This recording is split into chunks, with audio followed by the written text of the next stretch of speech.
fantastic. This is GT racing right now. He's got traction, he's going in the outside, both of them! Maloney! Oh, he's taken Anderson! Anderson's up to Oh my god! Big crash! Oh my goodness, half the field's gonna get rolled! Six very close. These guys are going to want to make their way through the field very quickly. Oh, here we go! Oh no! That's massive! This is it! This is over! I can't believe this! Oh my god! God, what? Hey everyone, the USF 2000 is a blast to drive now, and here's your chance to learn it quickly. From my tutorial, VRS created a free bonus track guide for the Laguna Seca circuit, where you can learn exactly what I do in every corner to improve your lap times and get faster on track. You'll learn how to easily recognize brake markers, you'll find out which curves to attack and which ones to avoid, you'll know when to use the full track and when a sequence of corners requires a compromise. And you'll learn how hard to brake and when to lift. The VRS Quick Reference track maps are available free to download and delivered each week to your inbox. The entire Global MX-5 series is available, as well as bonus maps like this one and many more. So if you're a new racer, or a veteran, or just anyone who wants to learn how to get faster sooner, the VRS track guides are for you. Just hit the link or button on screen and get yours today.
Can't wait for Sandown towards the end of the year. It's going to be fantastic. Welcome everyone to SimSpeed TV. It's time once again for Virtual Racing School V8SCOPS. We're in the 8th round of this 15-round season, and we're definitely in that mid-phase of the championship now where consistency of results and getting those results on the board is most important.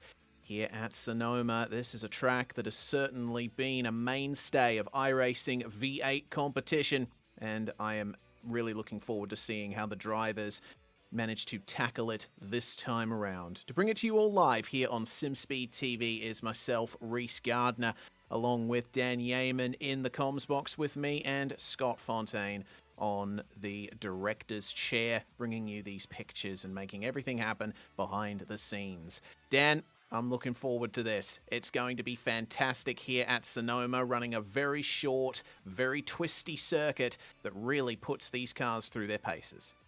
It will indeed. Thank you for the introduction there, Reese. And thank you to everyone joining us this evening for the coverage, whether it be live across the SimSpeed Esports Network social channels, or for joining us afterwards, thanks to the broadcast up on all the SimSpeed social platforms there as well, but YouTube probably most likely the place you'll go to after the fact if you're checking it back in later on. But yes, certainly after the action we saw on Friday night, Reese, around this layout here at Sonoma, the Cup Historic configuration as it's currently called, thanks to the way that NASCAR apparently likes to go back and forth as to which version of this track they like to use. But certainly, yeah, a lot of flow required in this circuit. Then throw in a couple of hairpins and heavy braking zones for good measure. And, well, you're testing this car both in its cornering capacity and its braking capacity. The one thing that we're going to be missing here tonight will be straight line speed. Otherwise, it would almost be about the perfect package when it comes to testing all the characteristics that a race car needs to be able to handle, which, well, this car is certainly difficult in the best of times, and this is one of the tracks that might just expose some of its extreme challenges.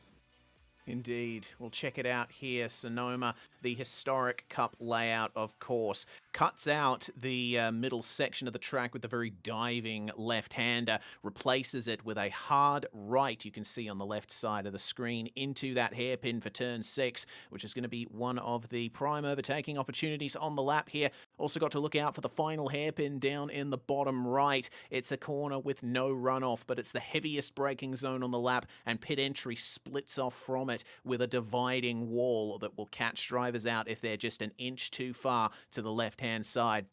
There's so many turns around here, and you've got to use the shortest of the drop gear ratios available in the Australian touring cars here on the iRacing service. But this track has been entertaining people since the late 1960s. It is certainly a track of its time. There's plenty of elevation change around here.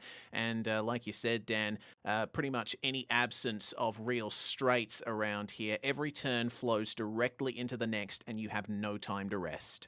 Yeah, at best, we're talking maybe 150 meters, 200 meters of straight run. But for the most part, indeed, one corner into the next, and again and again and again, until you finally get around and start a lap all over again once more. So that will be a good test of the drivers tonight as to making sure they keep on their preferred line and making sure they hit their marks, because getting offline and missing those marks is going to compromise quite a lot around here tonight. And like even watching in practice, currently seeing drivers, especially up the hill onto turn 2 in particular, you run a little wide up through the double lefts that count for turn 1 and compromise the run through turn 2, you'll become a massive bottleneck and a very easy overtaking option on the exit of that turn 2 right-hander at the first part of the climb here at Sonoma. Well, we've got 3 races coming up for you tonight. We're running the Super Sprint format tonight at Sonoma. Split 1 is going to be going for 2 races. One, a 25-lap sprint. The second, a 38-lap race with a compulsory pit stop. And there's going to be one qualifying session for Split 1, where the fastest times set the grid for race 1, and the second fastest times set the grid for race 2. Before all of that, of course, we have to get into Super Split 2, which has a single 25-lap race with a compulsory pit stop for at least 2 tyres.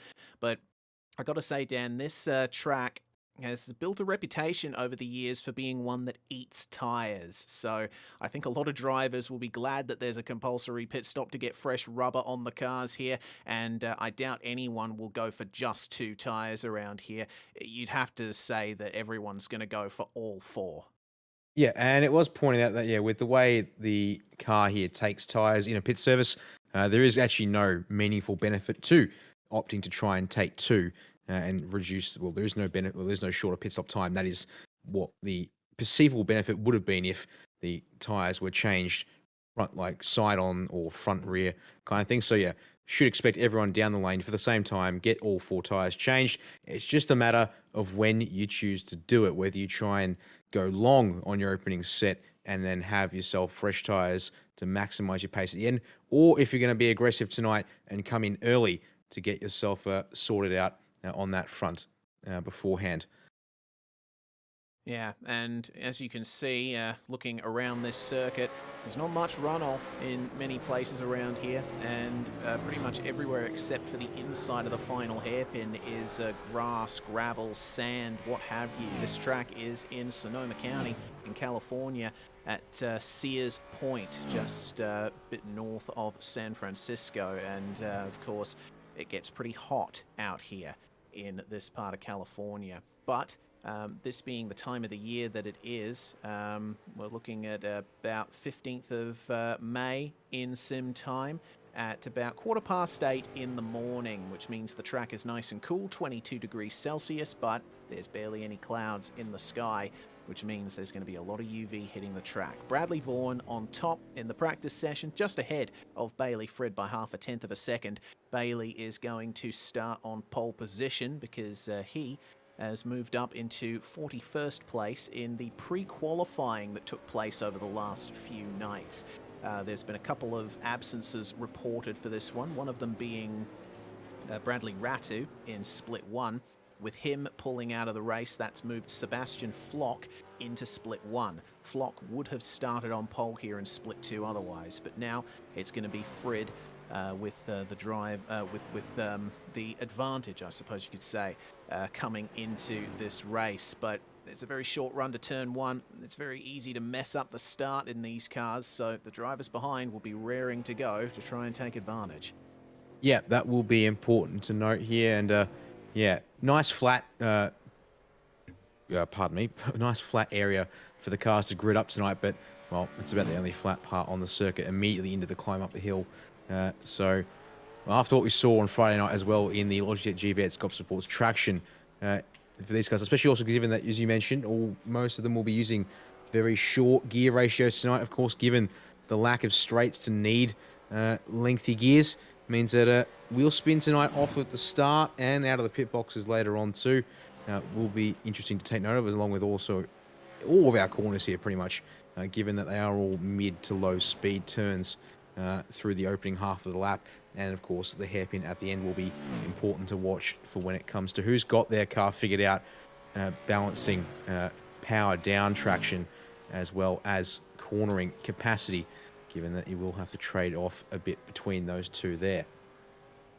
Yeah, and you can also see as drivers making their way out of the pit lane, you might have noticed that pit exit blends right onto the racing line for the inside of turn 1 and the braking zone for turn 2. So when drivers are taking their pit stops in the race, assuming it's done under green flag conditions, there is quite a possibility of safety cars here. But if it is done under green flag conditions, then you might see drivers having to take some avoiding action and go wide on the racetrack just to give some room to drivers who are making their way out of the pits. Less than 2 minutes to go, and these practice times are looking close as ever. Ben Christensen in 3rd, Simon Chadwick in 4th, Logan Barnett rounding out the top 5. You can see that you have to get all the way down to 20th place to have a driver that's more than a second off the pace in practice. Really says something about how close the field is here. It does, yeah. And yeah, obviously good to see that the pace is definitely here amongst the field tonight, and got ourselves some good competition. And here in Split 2, obviously, while not the absolute fastest, still means that spots here tonight were certainly in contention. And it means, obviously, that we might have ourselves quite the busy race when it comes to figuring out who might just get themselves that invitation to the main event for tonight, as of course we will only allow one to progress as usual to the main races later this evening from Split 2 here. Yes, of course, that is the option. The drivers are racing for that golden ticket. The winner of Split 2 is allowed to race in Split 1. They don't have to if they don't want to, but it would certainly be nice to see. And, of course, everyone's going to be getting a good haul of championship points from these races. Every driver gets championship points in V8 SCOPS. Of course, there will be more points if you're racing in Split 1. So if you end up winning Split 2, you decide to race in Split 1 further on in the night, you stand a chance of getting a hefty haul of championship points that will definitely help you in this middle stage of the year. We've had those opening rounds, and we've seen the stage set and then broken down again as there's been a spate of absences from many of the top drivers here. So 2022 already looking like a really competitive season from the outset. Turns out it's probably going to be one of the oddest seasons of V8SCOPS yet. Practice is over.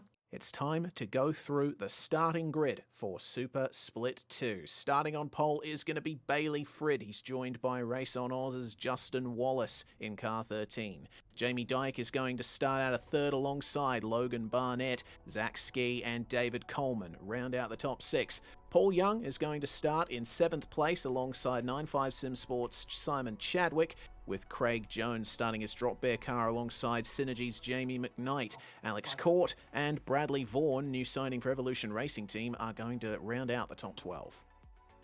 13th place tonight will go to Vincent Skilbeck. Here on the grid, he's got Ben Christensen alongside there for a 14th place start. Brody Sentence, having recently joined Premier Racing Team, will start at a 15th place tonight. He's got Dion DeGraff alongside him for 16th. Teo Sereno out of 17th place. Got Justin Clayton alongside there for 18th.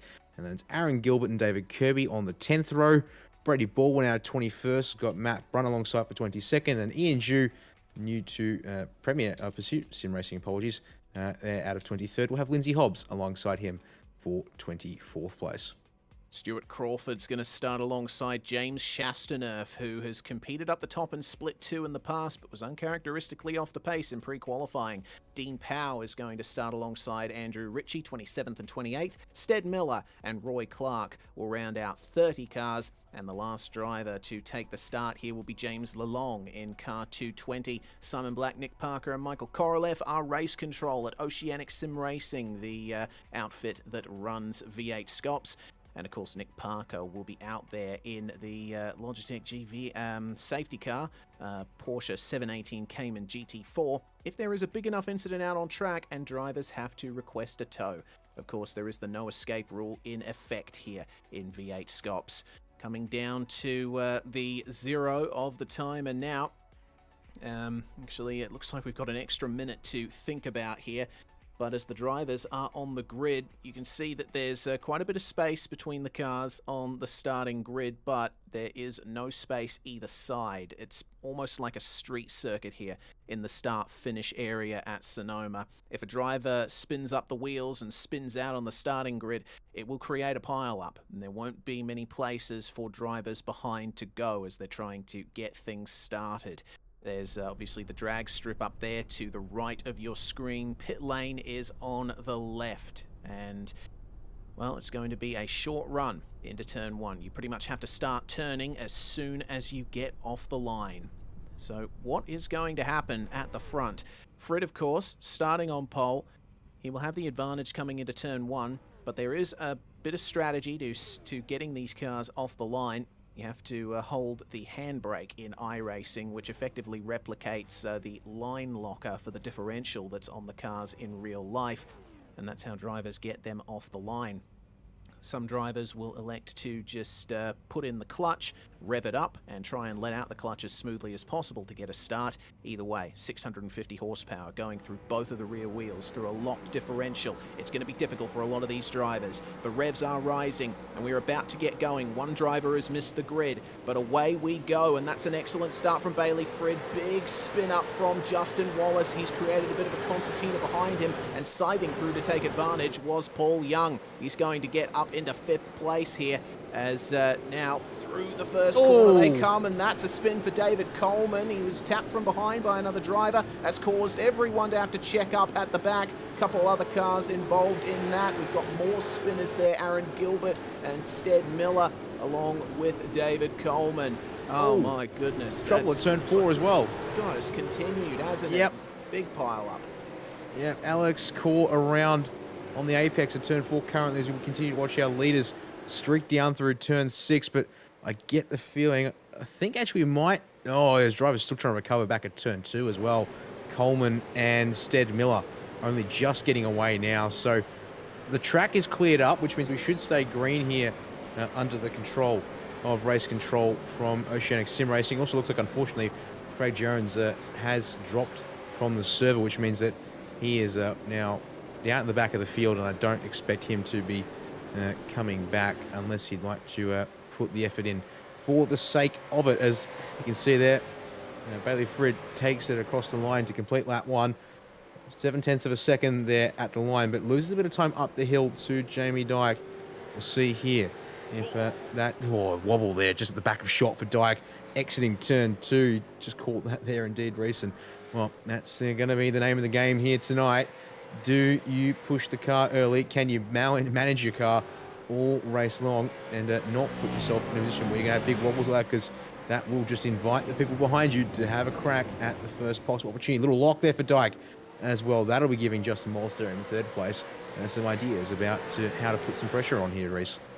Indeed, pressure is the name of the game at Sonoma, because it's a very hard track to pass on. You would have seen that as the drivers made their way around.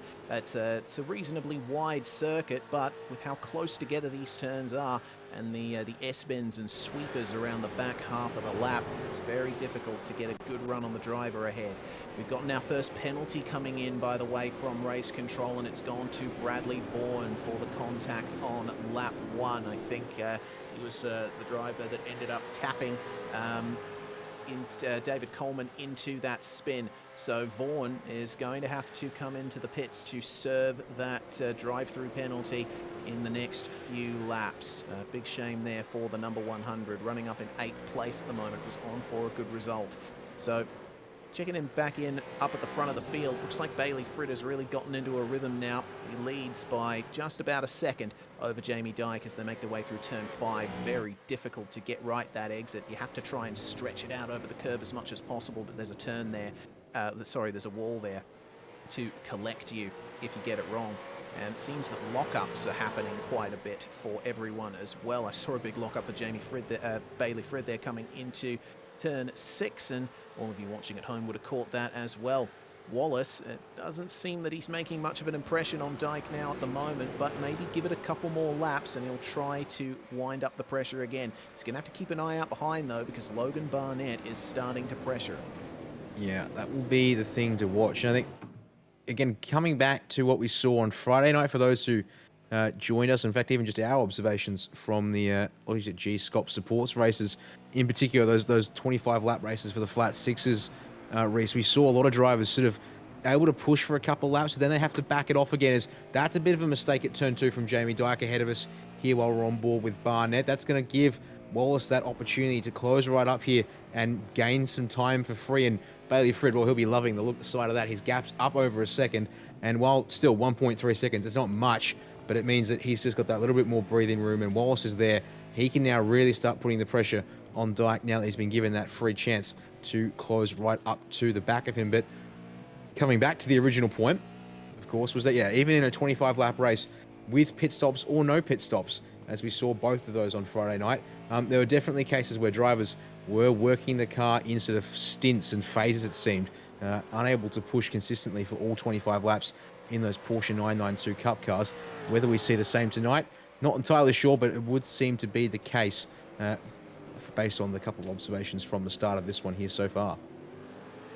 It was a pretty good line through the hairpin there from Logan Barnett. We check back in with Simon Chadwick, who's up behind Paul Young, and this is going to be the fight for P5 at the moment. Already seeing a good bit of rubber being laid down through the 30-minute warm-up session.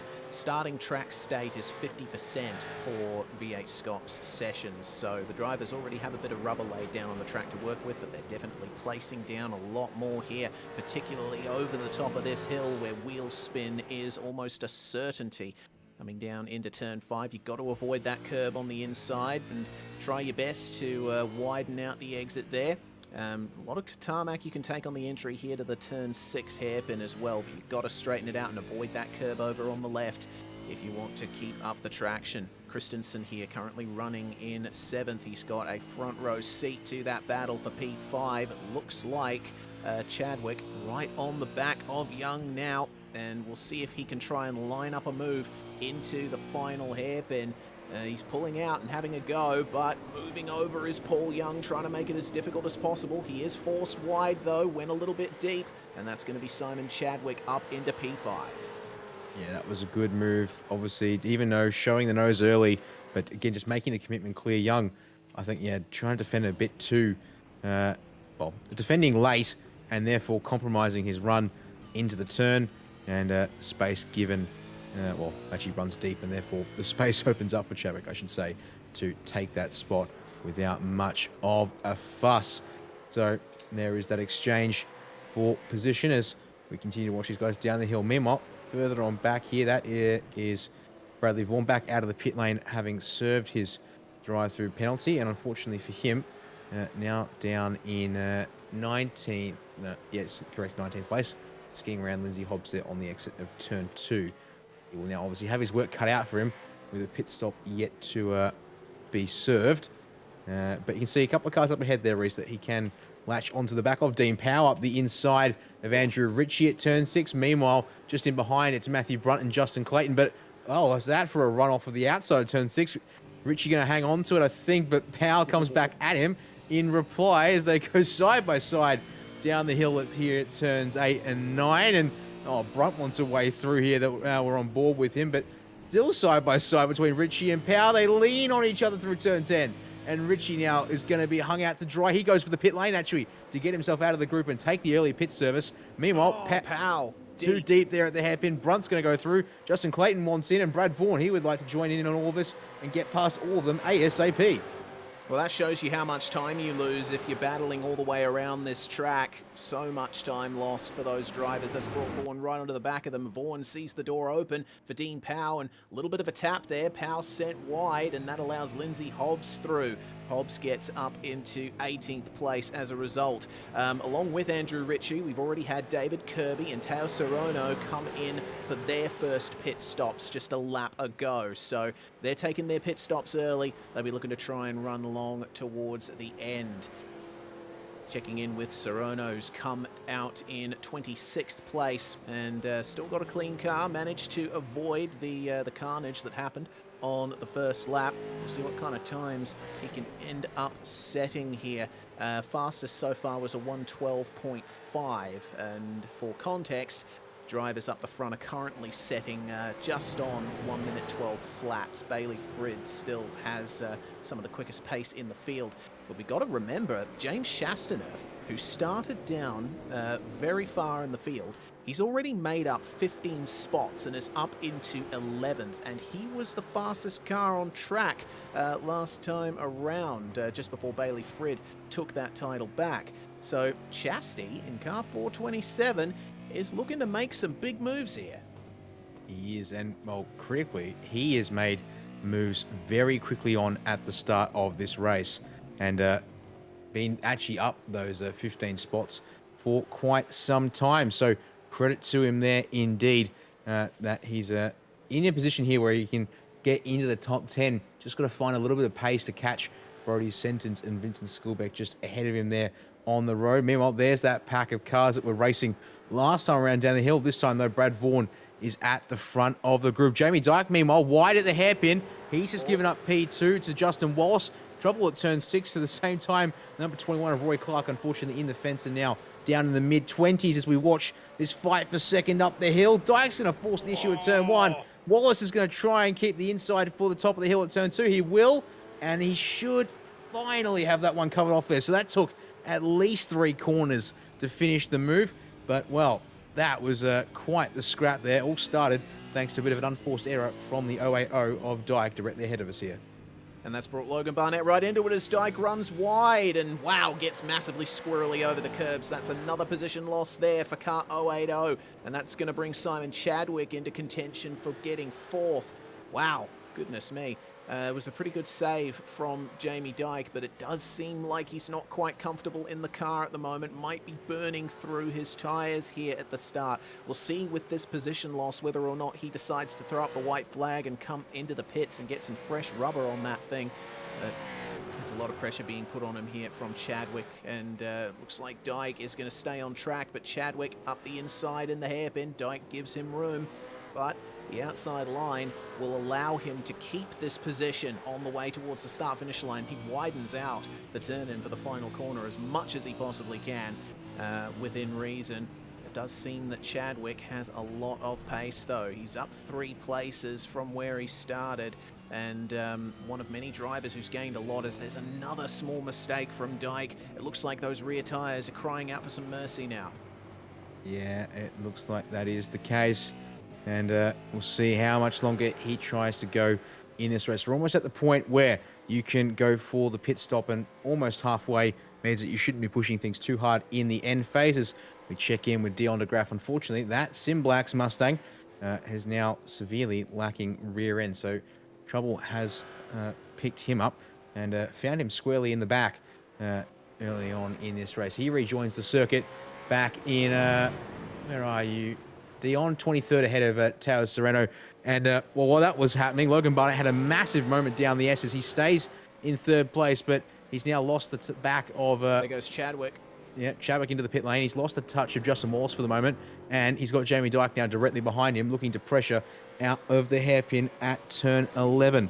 So let's see what happens. Ben Christensen's also gone to the pit lane. James Chastaneff also opting to come down for this slight undercut here in Super Split 2 as we get lap 11, 25 underway here on board with Dyke out of 4th place.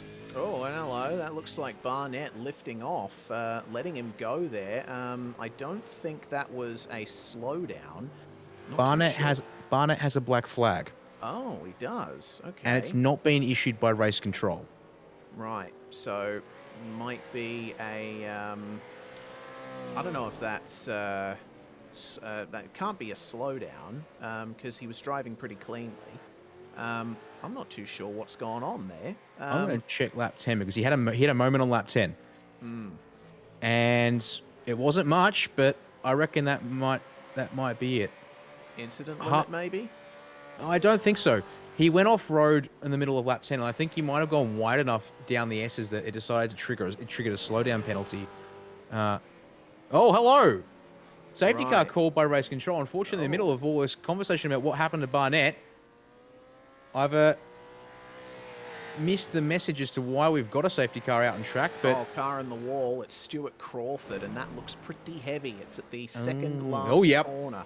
Yep, the Aussie Car Racing Team machine wedged into the tyre barriers. That has been an incredible off there for Crawford. I've just gone back and checked it, and it does seem that he lost it over the gravel on the way into the second last corner and just went head on into the barriers. He's requested a tow from race control, which has triggered that safety car.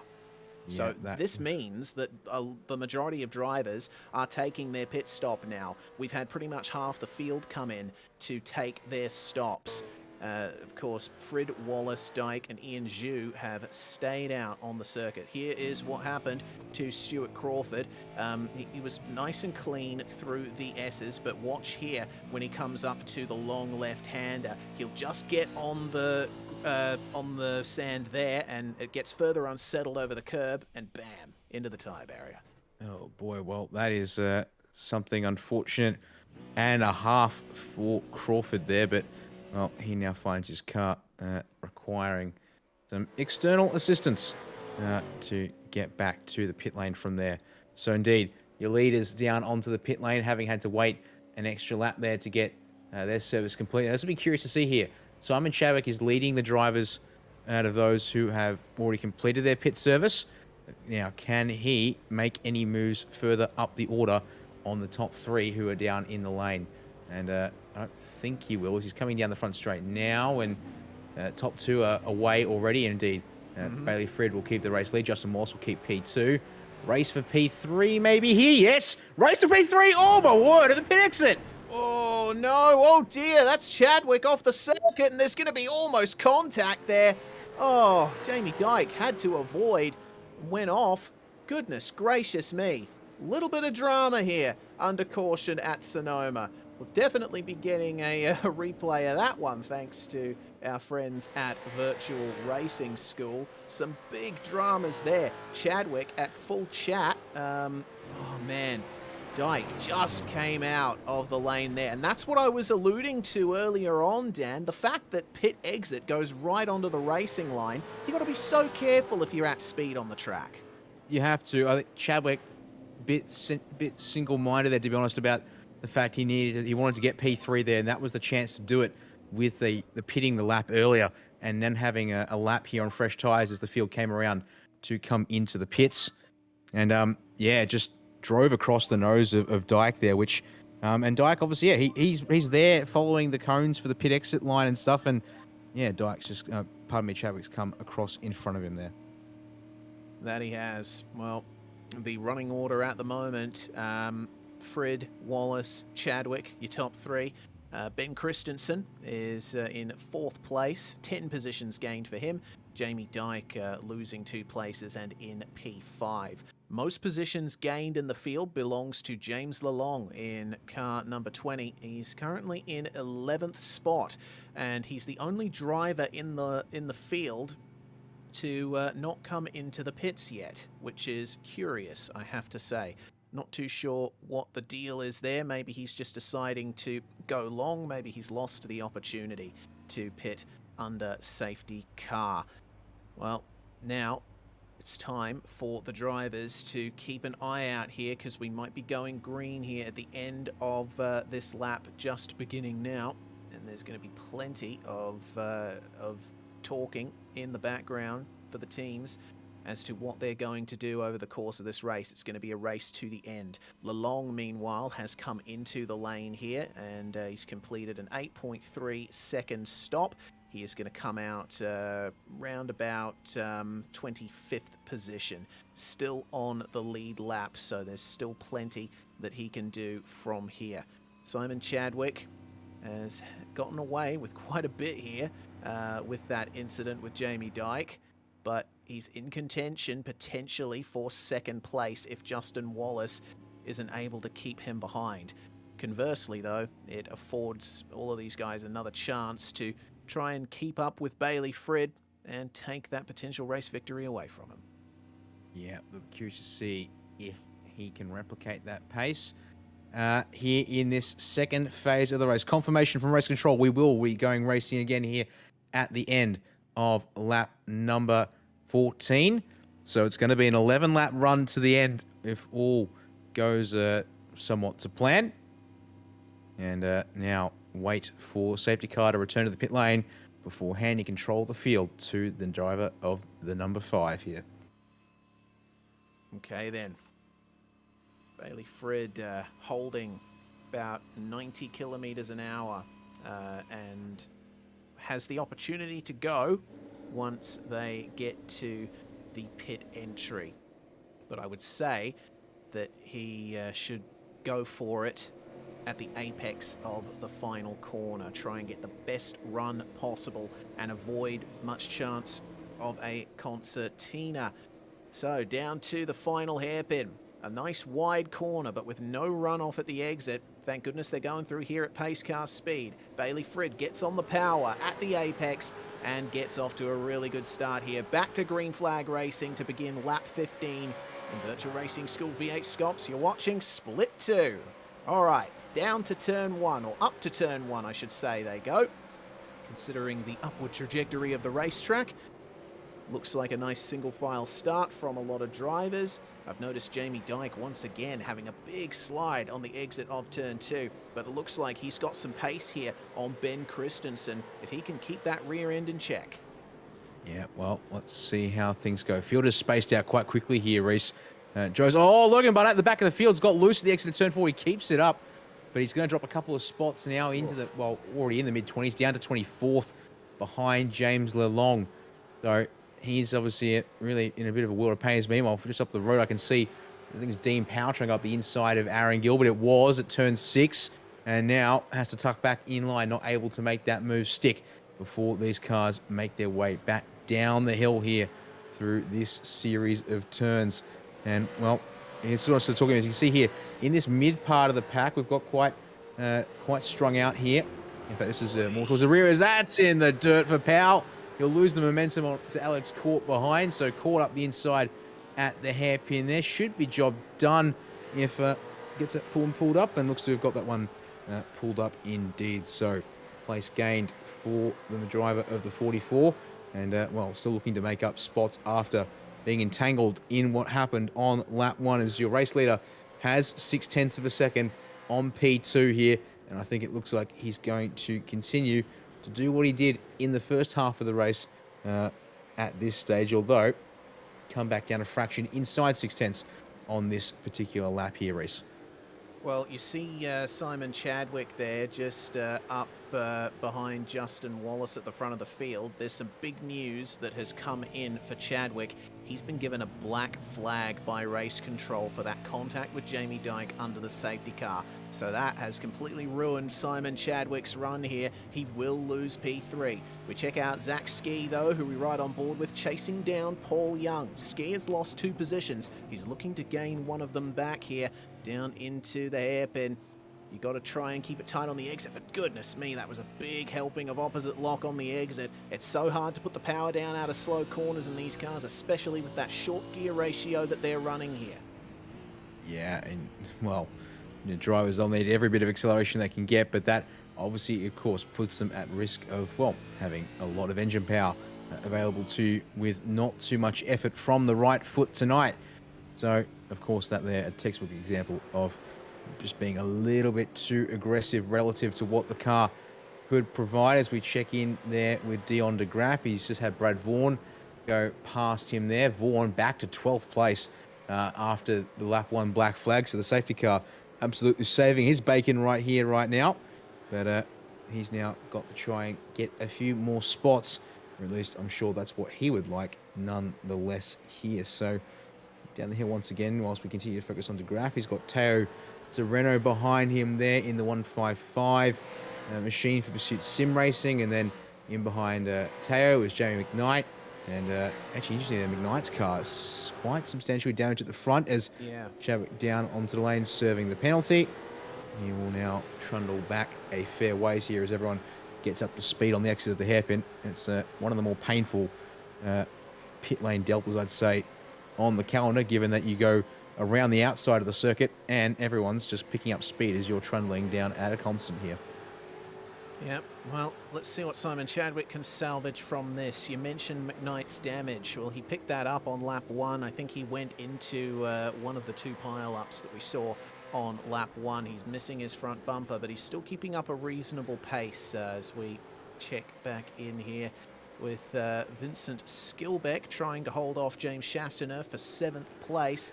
And Shasty is continuing to work his way up the field here. He's up 18 spots now. That's been an absolutely brilliant race performance. You got to think if he had managed to nail the lap he wanted over the 4 laps you're allowed in pre-qualifying per night, he would certainly be much higher up the field, but still a top 10 is nothing to sneeze at for Shasty. Slight technical issue there for Vincent Skilbeck as there's a pass happening just up ahead there, getting up the inside, and oh hello, Bradley Vaughan gets by David Kirby.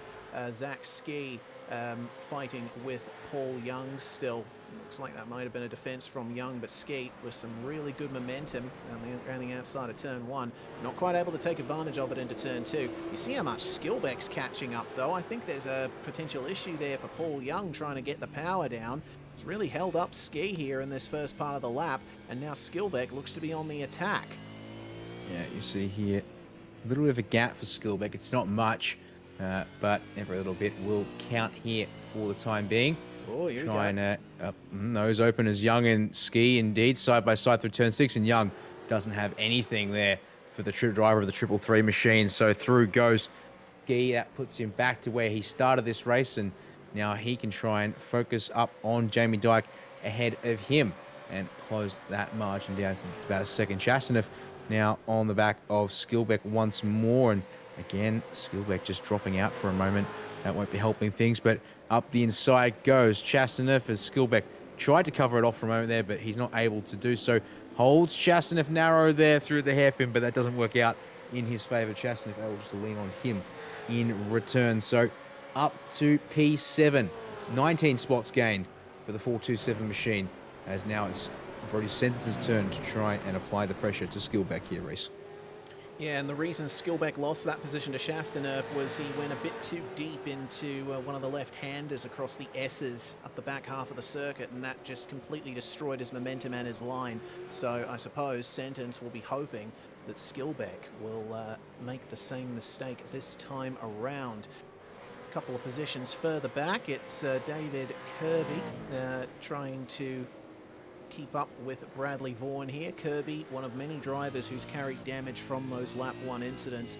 It seems that he is being left behind, currently just outside the top 10, but keeping up the momentum nicely through these S's. Down the hill they go once again to the flat area of the start-finish section. So now it looks like up the front of the field it is a battle between Bailey Frid and Justin Wallace. Wallace is holding on, currently 9/10 behind Bailey Frid as they begin the 21st lap of this race. We're rapidly coming up to a finish here in Super Split 2, and Wallace will be hoping for a mistake from Frid.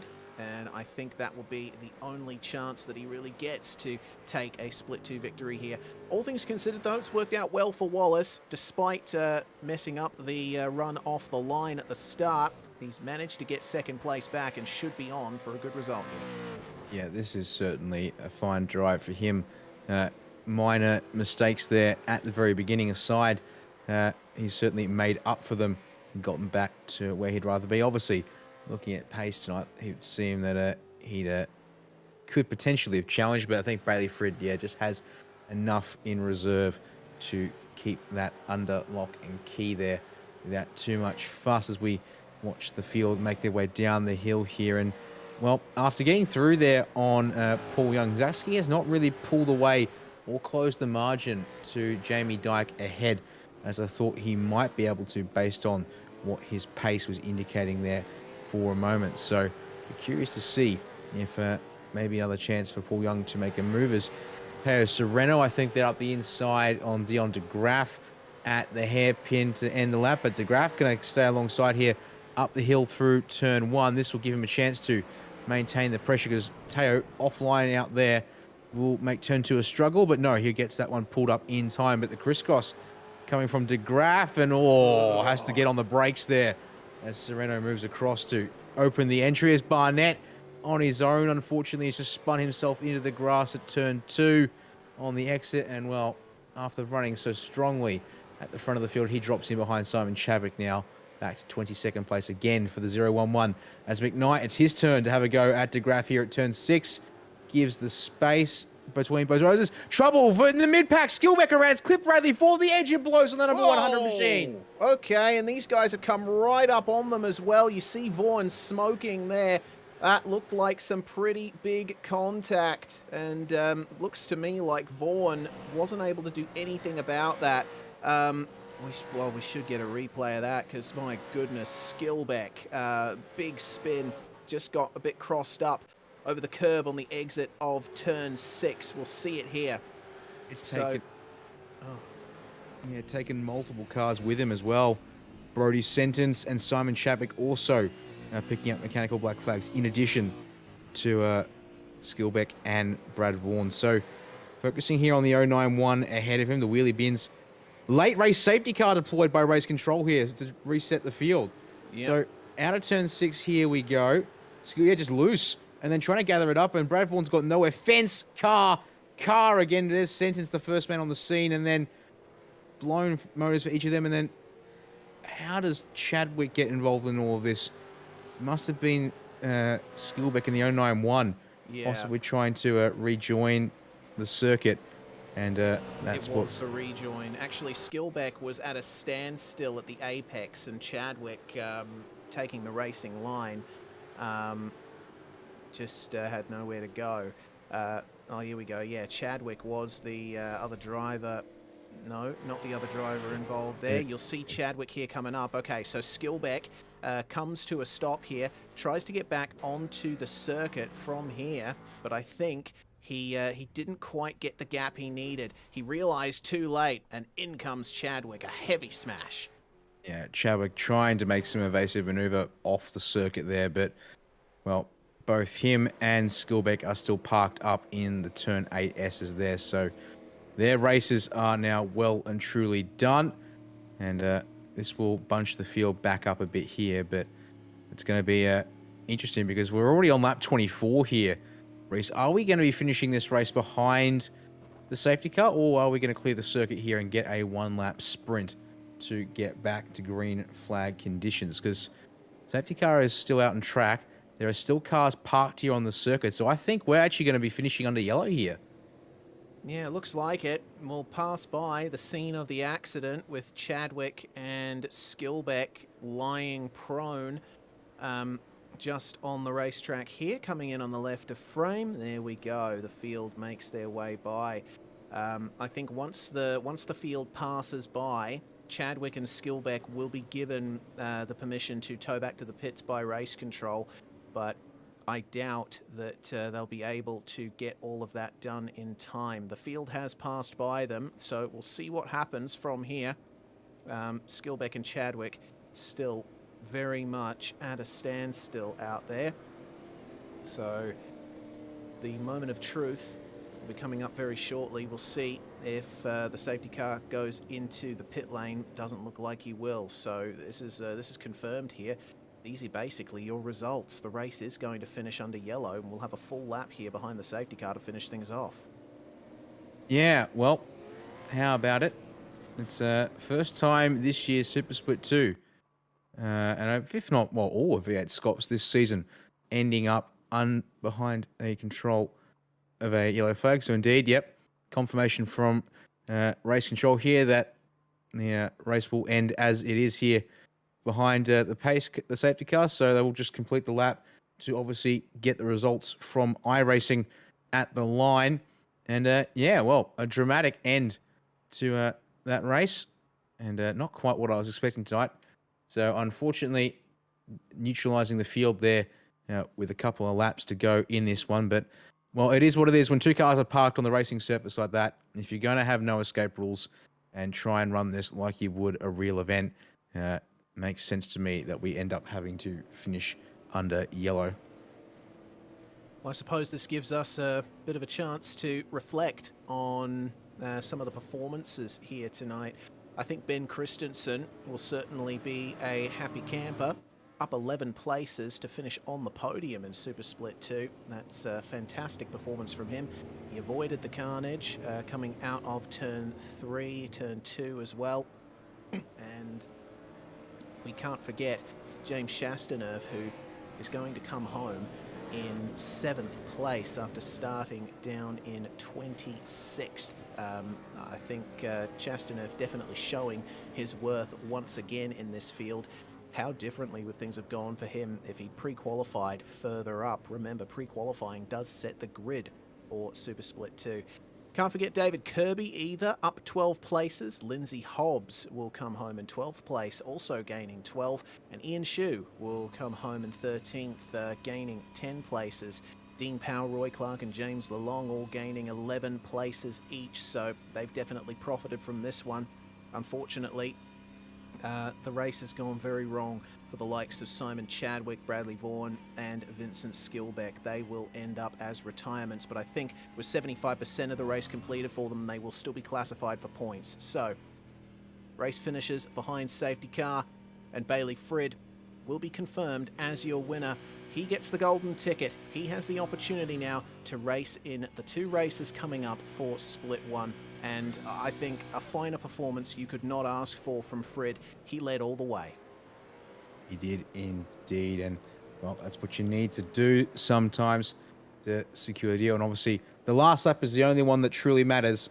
But, well, that is going to be a well-deserved result for him there after being just outside the top 40 in pre-qualifying and converting his front starting position into the win, despite the 2 safety cars here tonight to bunch the field back up behind him there.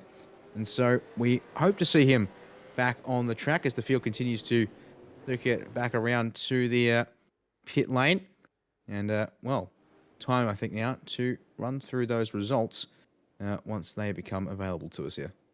So, Bailey Frid confirmed as your winner. Justin Wallace and Ben Christensen will complete your podium. Jamie Dyke holds on for 4th place, despite the very scary moment he had with Simon Chadwick under the first safety car. Zach Ski is going to finish in P5, a good fight back to that position. Paul Young gains 1 spot in 6th. Chastaneuf coming home in 7th, as mentioned. David Kirby in 8th. Teo Sereno manages to get into the top 10 after starting down in 17th position. Not a bad performance there for the Pursuit Sim Racing debutant, with Jamie McKnight finishing where he started in 10th.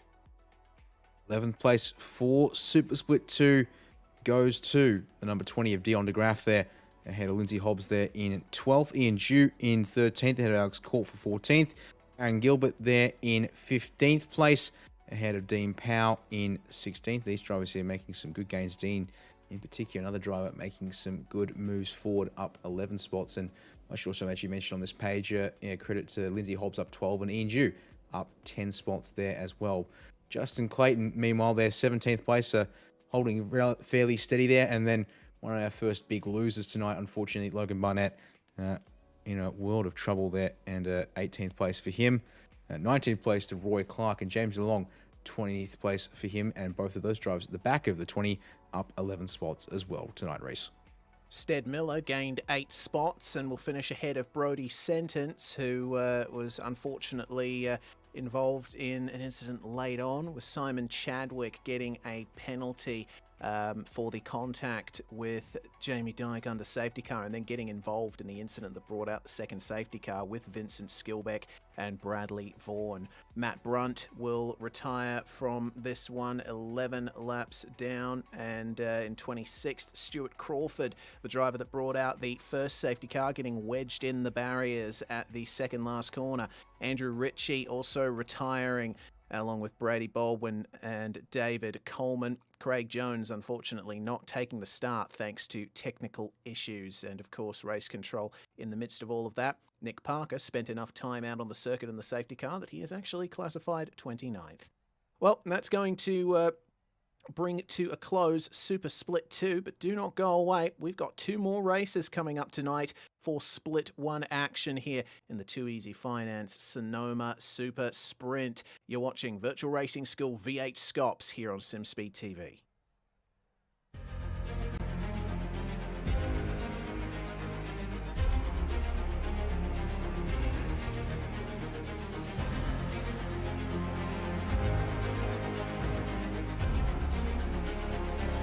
This is fantastic. This is GT racing right now. He's got traction. He's got really both of them. Maloney. Oh, he's taken Anderson. Anderson's up top. Oh my God! Oh, big crash. Oh my goodness, half the field's gonna get rolled. It's very close. These guys are going to want to make their way through the field very quickly. Oh, there we go. Oh no! That's massive. This is it. This is over. I can't believe this. Oh my God. God, what? Are you spending a lot of time looking for setups and struggling for faster lap times? Are you tired of searching online for answers? Would you like to get setups, analysis and tutorials from some of the best sim racers in the world like Ralph Alla, Mitchell de Jong, Martin Krunker, Josh Rogers and many more? If so, virtualracingschool.com is the answer you've been looking for. VRS data packs provide hot laps from our professional coaches for you to analyse and replicate. They provide tutorials that walk you through the fastest laps and what the pros did to achieve the best times. And they provide the setups you need to ensure your car is competitive in both oval and road racing. If you're ready to get faster and reach more podiums sooner than later, just go to virtualracingschool.com and sign up for a free account today.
2022 Season 2, the GT3 class receives a substantial aerodynamic overhaul based on newly acquired data.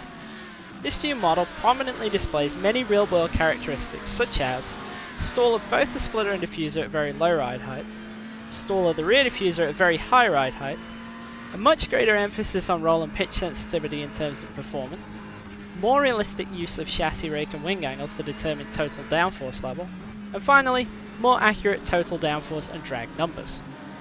In association with this, various cars throughout the class have received updates to their available spring and anti-roll bar packages. This is to provide more appropriate options for controlling the aerodynamic platform. As such, you will find that softer spring rates have been removed in some cars, while additional stiffer spring rates have been added in their place. Along with this aerodynamic update, the class also sees a further update to the tyre specification. To retain close parity with real-world lap times, overall tyre grip has reduced slightly, and tyre life has also seen a revision. While wear lives will typically still be acceptable for double stinting, overall tyre performance will now degrade more appropriately with temperature effects, thus resulting in reduced tyre performance in the second stint. So what does this mean in driving? Well, the first thing that you will notice is greatly improved high-speed cornering and braking capabilities, with deceleration from high speed being particularly improved. This allows you to really stand on the brake pedal aggressively and make use of the increased downforce before bleeding off pressure as you approach the turn. Medium speed cornering is going to feel somewhat similar to what you've been used to, while low speed cornering will require a more careful application of the throttle and greater emphasis on rotating the car early in the corner. Overall limit feel in these situations will feel improved despite these relatively slower speeds. When first exploring the cars after the update, I would suggest using the iRacing Sprint setup and selecting a track with lots of sweeping corners and elevation changes. It might sound daunting, but tracks such as the Nürburgring Nordschleife and Mount Panorama are where this update really shines, and you'll be able to get a good feel and understanding of the updated aerodynamics and tyre.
Are you new to sim racing, or maybe a veteran struggling to reach the next level?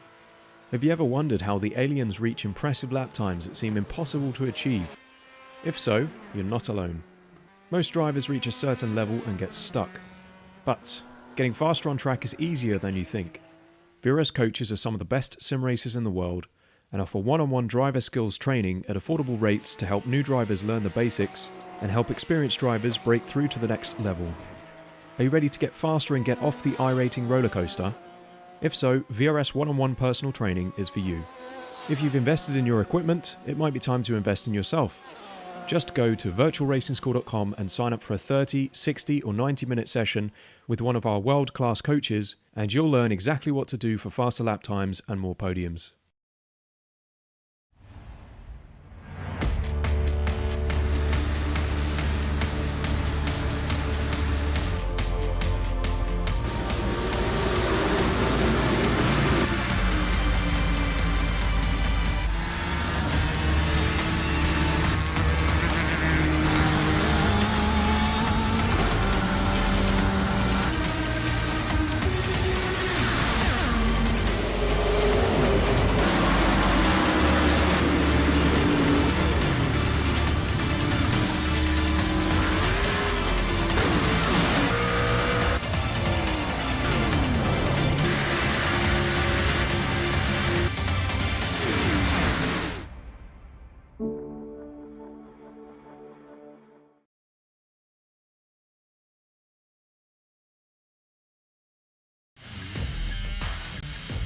This is your chance to get behind the wheel.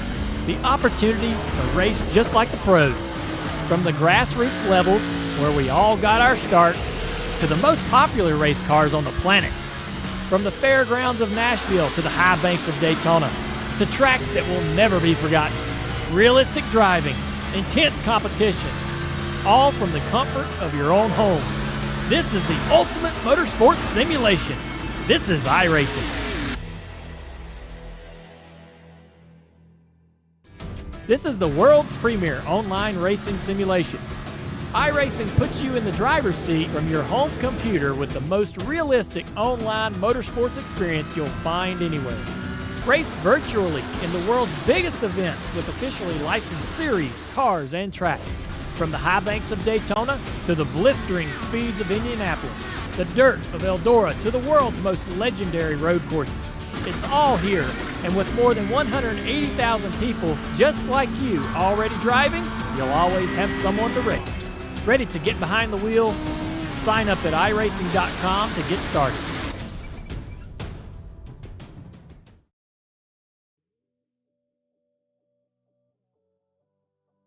You're watching the Virtual Racing School V8SCOPS 2022 season, the midpoint, round 8 at Sonoma Raceway, running the tried, tested and true historic Cup layout here that has been a mainstay of iRacing V8 competition since the very start back in 2010. Reese Gardner and Dan Yeaman with you in the comms box to bring you all the action, along with Scott Fontaine on production. Well, we've seen quite the chaotic race in Split 2. A couple of big crashes that brought out 2 safety cars, and wondering if we're going to see the same here when the main game starts in Split 1. We've got qualifying coming up very shortly, and then the first of our 2 races, a 25-lap sprint.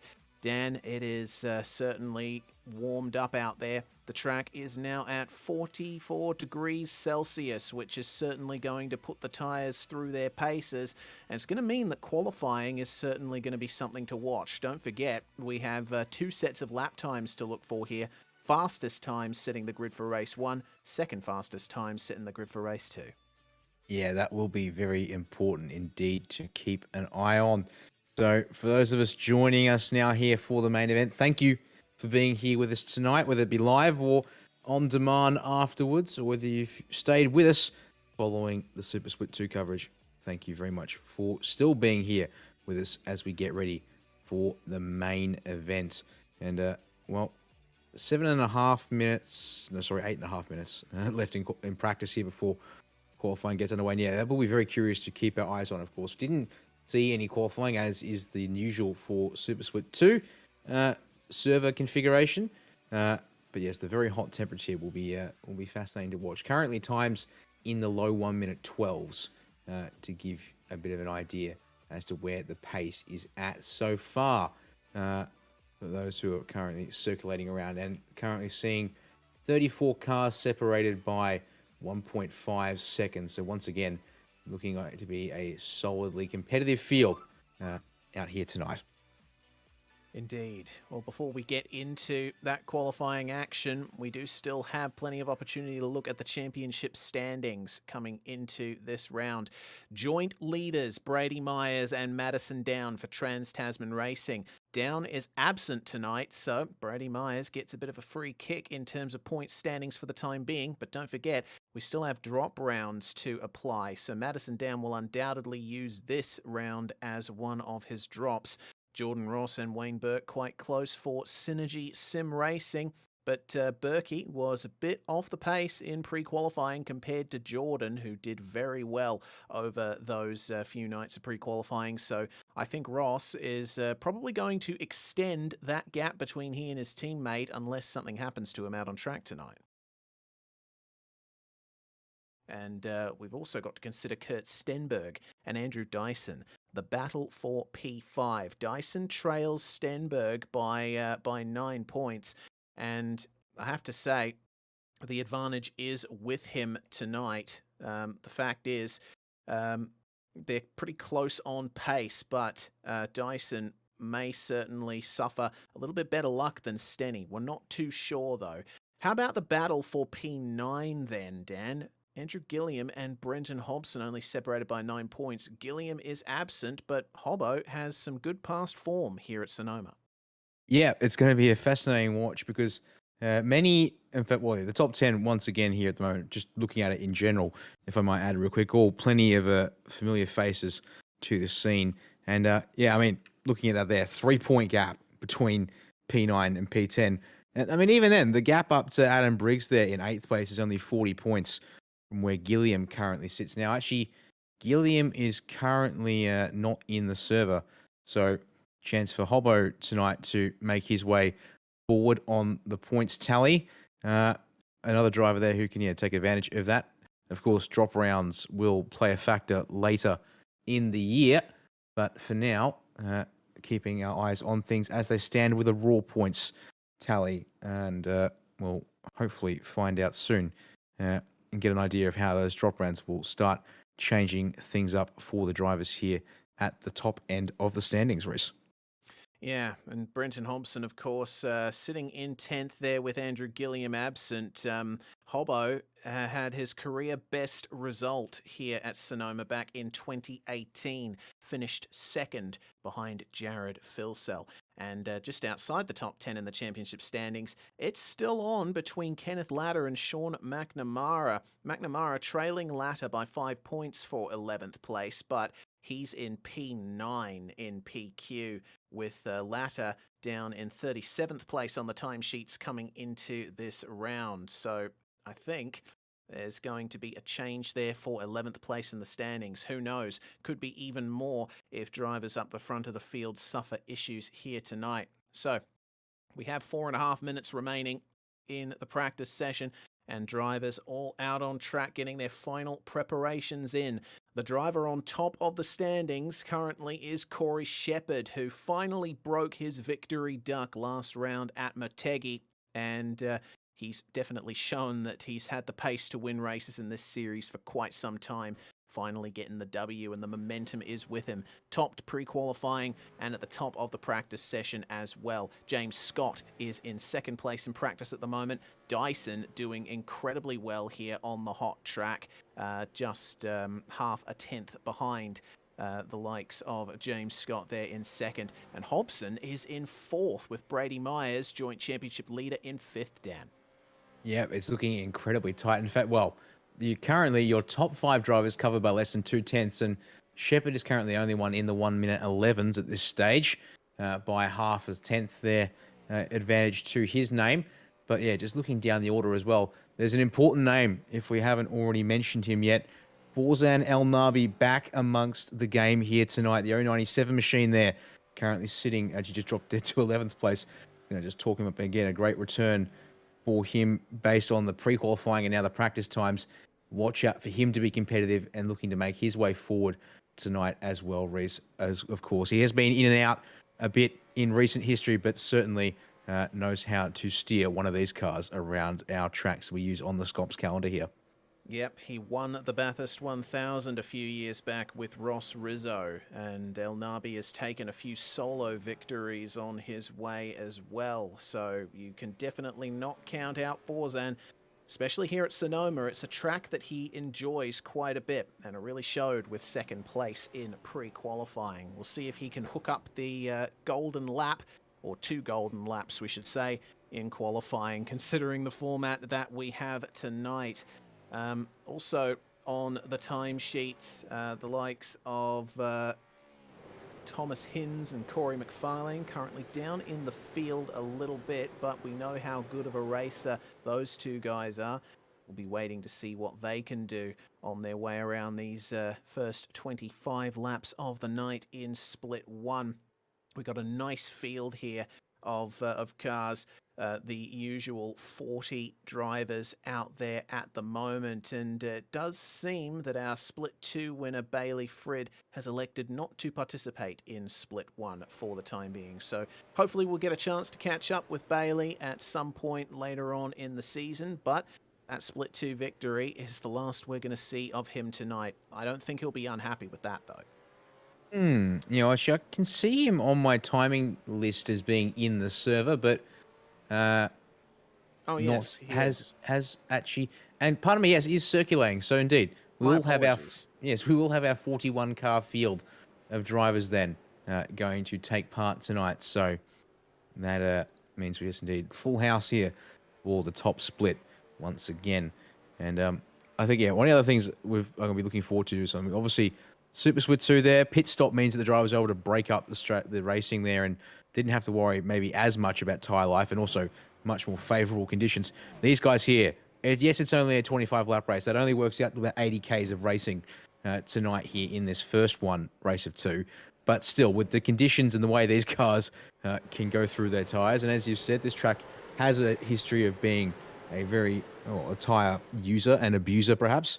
The way to put it there.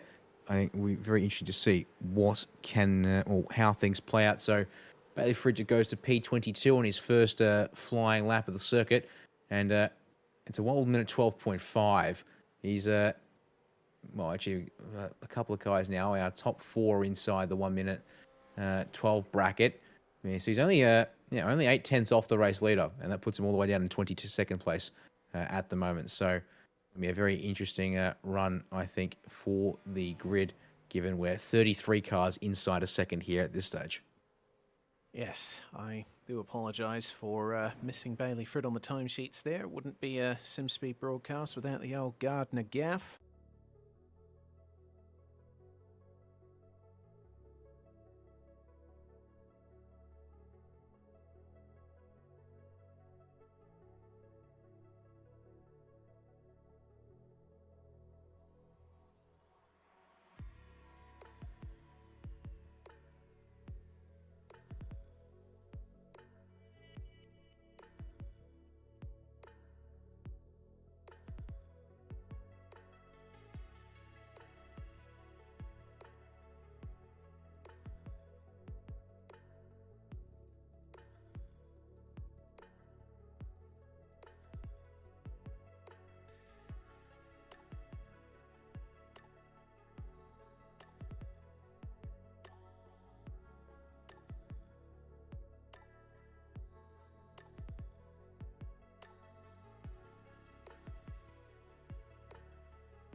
This is fantastic. This is GT racing right now. He's got traction. He's got really outside of both of them. Maloney. Oh, he's taking Anderson. Anderson's up top. Oh my God. Oh, big crash. Oh my goodness. Half the field's going to get rolled. Second very close. These guys are want to make their way through the field very quickly. Oh, there we go. Oh no.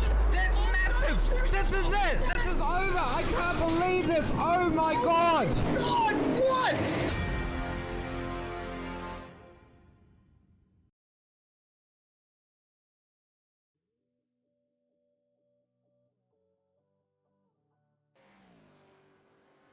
You're watching Virtual Racing School V8SCOPS. We apologise for a little technical issue behind the scenes, but we are back and we're bringing you the action as it comes in the qualifying session. Currently, Corey Shepherd sits on top in car 718 for Premier Racing Team, 111.667. He's 0.04 of a second ahead of James Scott, and Jordan Ross completes the top three. Brenton Hobson is keeping up his good potential pace from pre-qualifying, currently in fourth, and Luke Rosella rounds out the top five. A very good first opening salvo there from Rosella, with Andrew Dyson putting himself now into P6, just ahead of Forzan El Nabi. So battle for P5 between Dyson and Stenberg currently looks to be in Dyson's favour, Dan.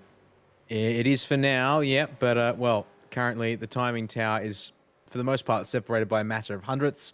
It's very rare to see a gap of more than a tenth, and I'm seeing plenty of gaps going down to mere milliseconds. In fact, Dyson and El Nabi currently separated by 1 single millisecond at this stage. 112.022 for Dyson versus a 0.23 for El Nabi. As Brady Myers has just jumped up into P4, starting to just break up the, trying to break up the Synergy Sim Racing freight train, it seems. That was trying to line up in behind Corey Shepherd there, Reese. So, joint championship lead, apologies there, up to 111.84 to slot into P4. And that actually now puts a tenth of a second between him and Brenton Hobson in P5 for the time being here. Up the back end of the top 10, it's looking incredibly close between Adam Briggs, Wayne Burke and Brett Loxton. Briggsy just getting into 9th place and putting Wayne Burke down to 10th. Looking like some very close times happening throughout this field. The top 14 cars are covered by half a second. We've got a lot of drivers in the pits at the moment, just bringing themselves in at the end of their initial qualifying runs.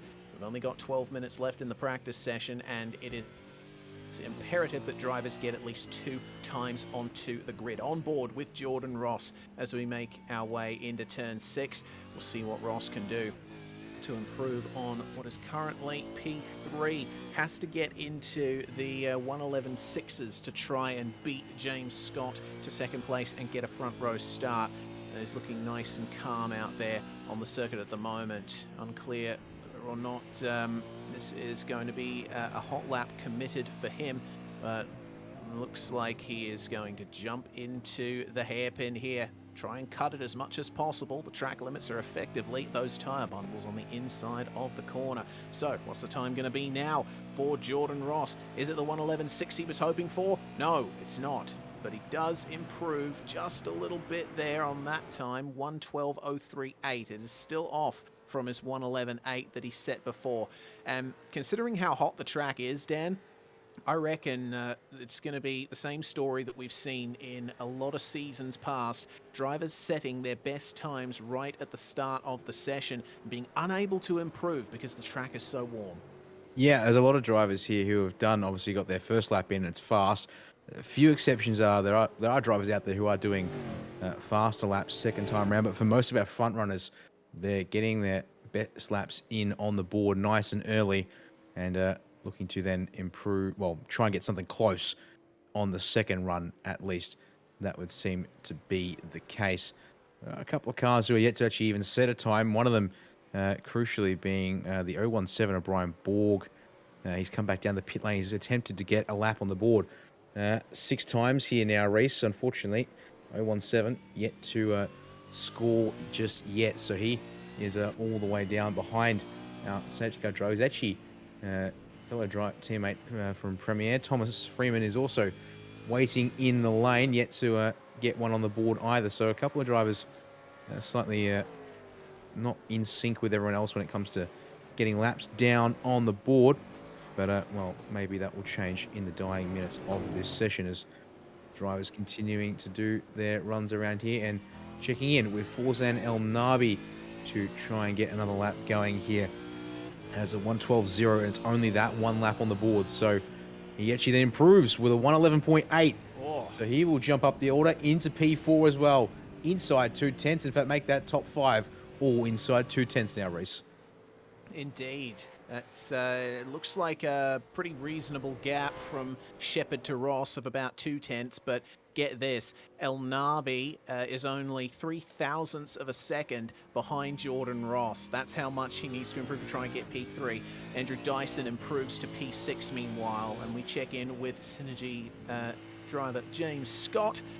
Let's see what he can do to try and take pole position away from Corey Shepherd. He just needs 0.04 of a second. Scott's performances have been above and beyond this season. Obviously, formerly a driver for Altus Esports, but joining up with Synergy, and it looks like he's going to abandon that run, go down into the lane and prepare potentially for one last run in the last 7 minutes and 50 seconds of this race. Another big improvement for Matty Jones. Meanwhile, he's just gone up to P18. That is a massive improvement for him. And there goes Luke Rosella up into 3rd place. So Synergy keeping the dream alive here. That was a fantastic time there from Rosella. 1:11.8 dead. That is very impressive indeed. 2nd through 5th, locked out by Synergy, and then you've actually got 8th, 9th, and 10th, all held by them as well on the hands of Hobson, Briggs, and Burke there. So once again, bringing the firepower with quite the number of cars to back it up here. As you see a couple of drivers just making sure they're clear of the racing line. Other drivers you can see here trying to set up a lap and do the longest and straightest possible exit off of the hairpin here to give themselves the best chance of picking up the speed down the front strip here. One of them here being Blake Delaney, currently back in 38th place, and actually, if I'm not mistaken there, well, has two times to his name, apologies. Unfortunately though, not looking too great, over a second off the pace at this stage, and is last of those who has set a time so far. The driver you see up ahead of him in the green machine, Michael Taliancic, the leader of Pursuit Sim Racing, just improved on that last lap to 30th spot, putting himself 200 or so ahead of Sebastian Flock.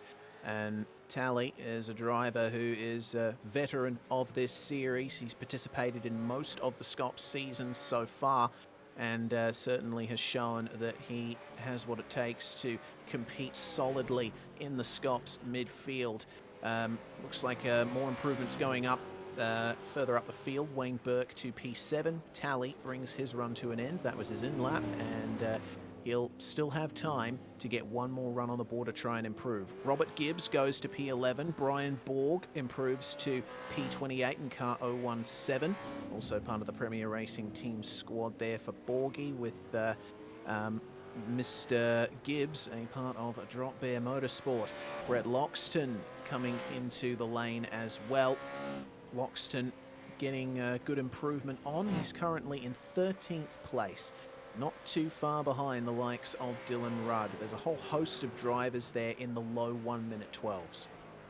Yeah, it is a very, very busy order at the top of the field. In fact, the first driver who's actually in the 1:12s as well, Reese, you have to go down to P10 with Adam Briggs, is the man sort of last one, well, the first one in the 1:12s. And then, well, to even get 2/10 up from where he currently is, you have to go down to Hayden Veld, who's currently sitting in 22nd place. So 12 drivers covered by 2/10 in the mid pack, in the back half of the mid pack. It's, well, going to be a very, very frantic race if drivers are able to get laps like this together. As while we've been talking, new provisional pole sitter James Scott is able to eclipse Corey Shepherd there, goes to a low 111.6, and now that's going to be we'll see here what can Corey Shepherd do in response. And just as you were talking there, Dan, Forzan El Nabi went to P3, and that's a nice improvement there from car 097. This is certainly turning out to be quite the intriguing qualifying session. Corey Shepherd against the might of Synergy Sim Racing, and throw Brady Myers, Trans-Tasman, in there as well. Improvement for Darren Lobb further down the field, goes to 33rd place in car 99. Ben Morris trades places with Christopher Ireland and goes to 31st place. Checking in with one of the veteran Trans-Tasman competitors, Lee Ellis, in the Lellis Designs Trans-Tasman machine. He is going to bring that run to an end. He should still have time to get out and do one more lap, but not too sure if he'll elect to do that. Currently down in 17th at the moment is Lee, which is a pretty good performance, all things considered. Solidly in the midfield and not far behind his teammate Kurt Stenberg in car 47. Here's Hobbo then.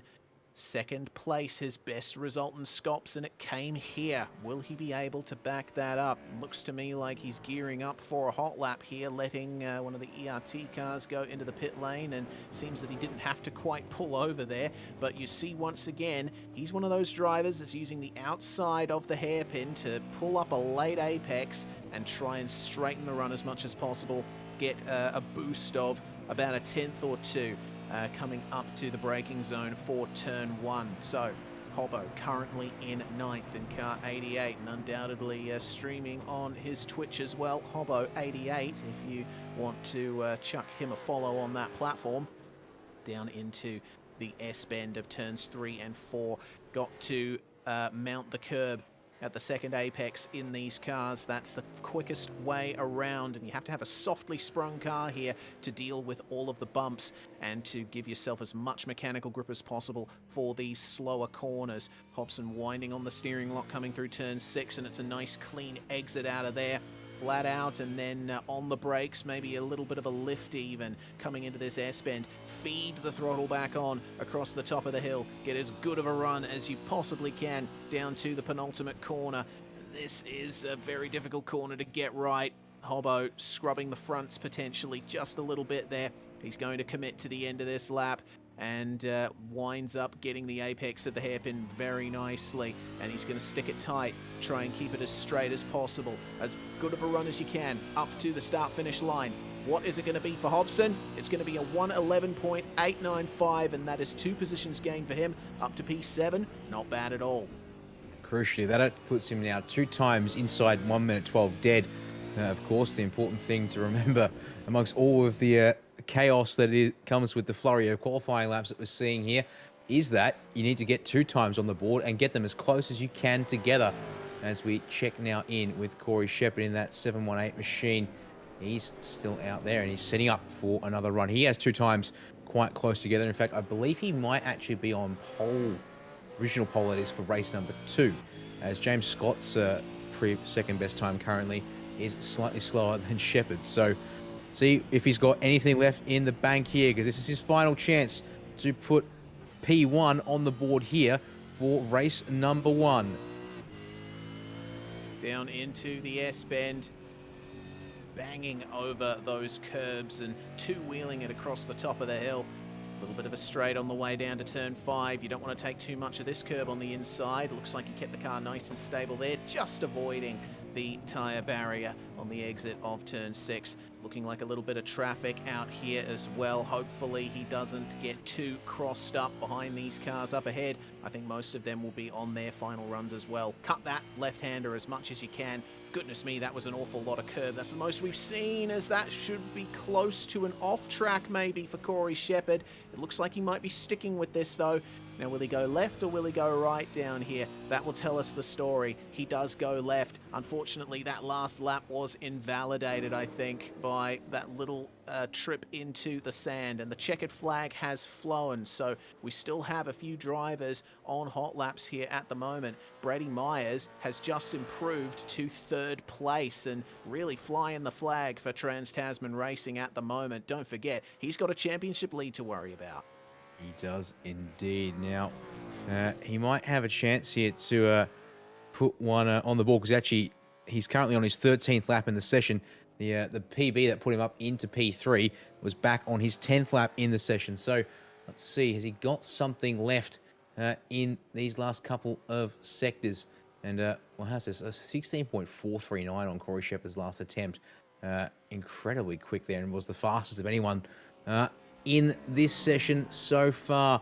Down the hill comes Myers, and rolling it down to the end of the circuit. He will abandon that one there. So a 1:11.7 for race 1 here, and a 1:11.843 for his race 2 grid time tonight here, Reese. And well, that leaves, I believe that's actually everyone into the pits now, because we've only got 30 seconds left on the clock. And oh boy, everyone, with the exception of P39 Blake Delaney, inside a second of your pole sitter here for race 1 is Corey McFarlane, clearly opting to burn away what he's got left on those tyres. And then again, I guess they are optional and don't carry over to the race session. So why on earth not?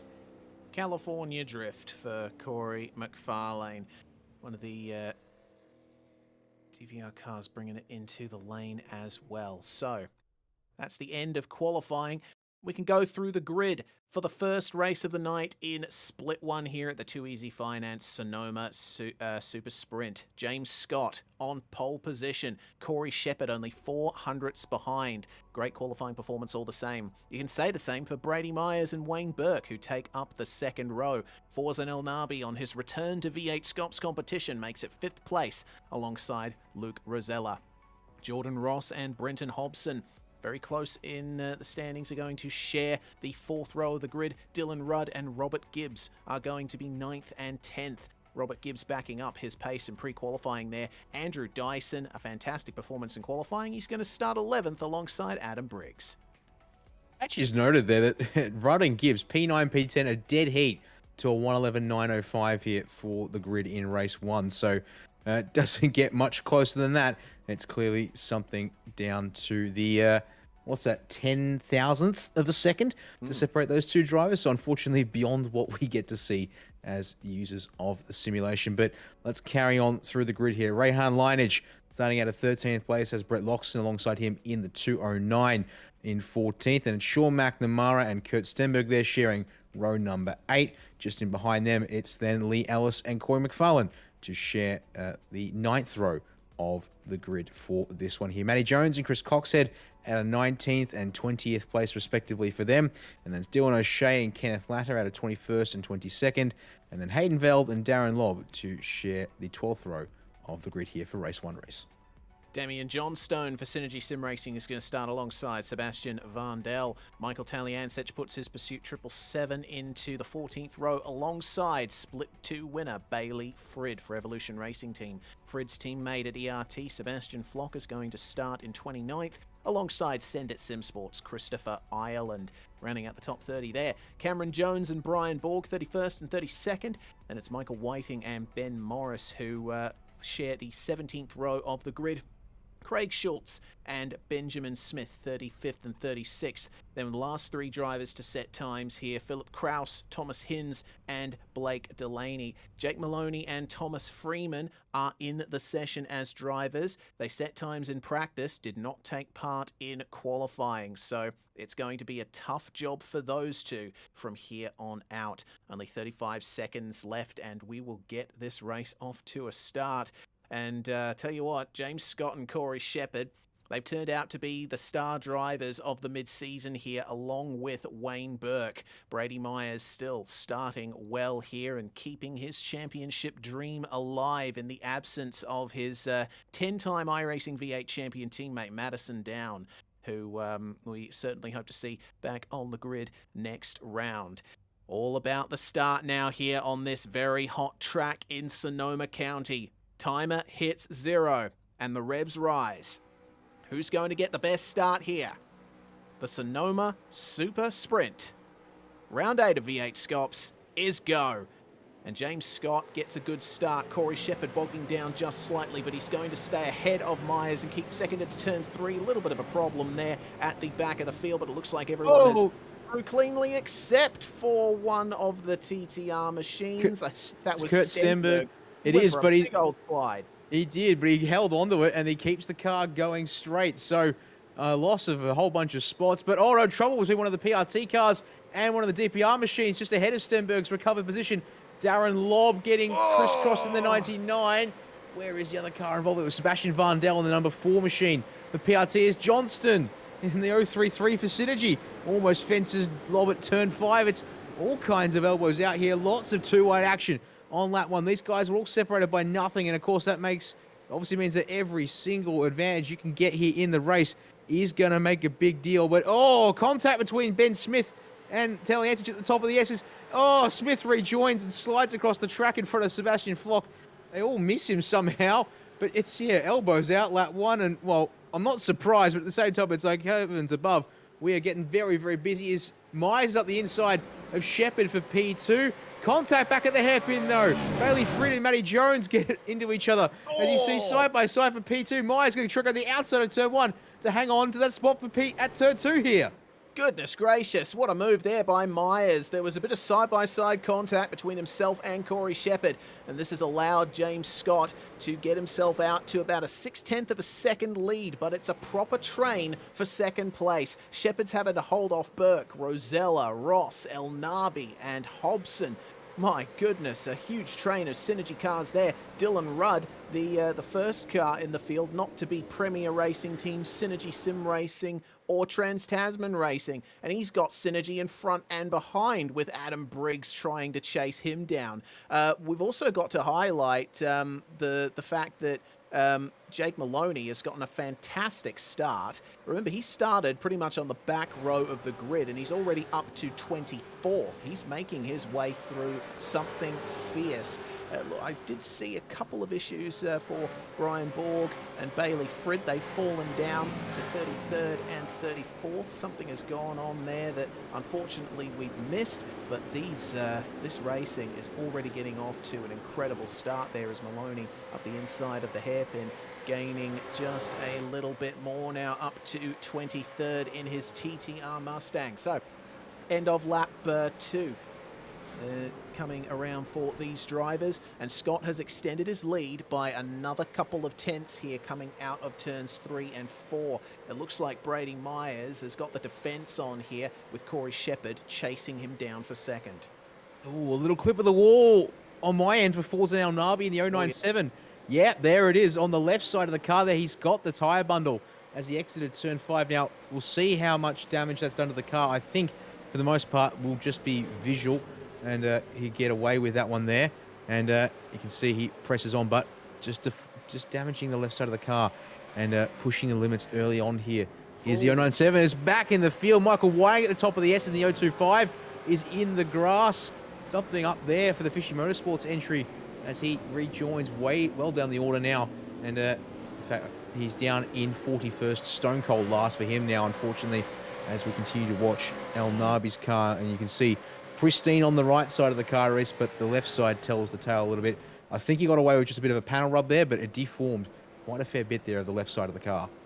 Yeah, you can see it right there, just for an instant, as El Nabi tries to chase down his teammate Jordan Ross, who also seems to be carrying a little bit of damage to his left side as well. A lot of drivers really pushing the limits when it comes to the exit of turn 6. Right here, this is where it is, and it looks like they're all avoiding the wall that time around. But an incredibly close race this is, an out-and-out sprint. There's no compulsory pit stop here, unlike in Split 2. Gonna have to wait for race 2 for that compulsory stop.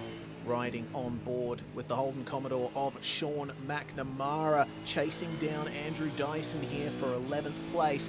And they've got quite a gap ahead to the top 10 there, who are starting to break away from the rest of the field.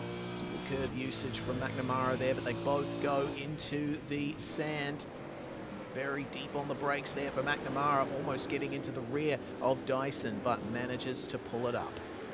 Yeah, he's close, but not quite close enough to make something of it this time by, at least. And, well, for now, I think we'll be somewhat happy to hold the line and see what happens in the next couple of turns. All problem for Ross.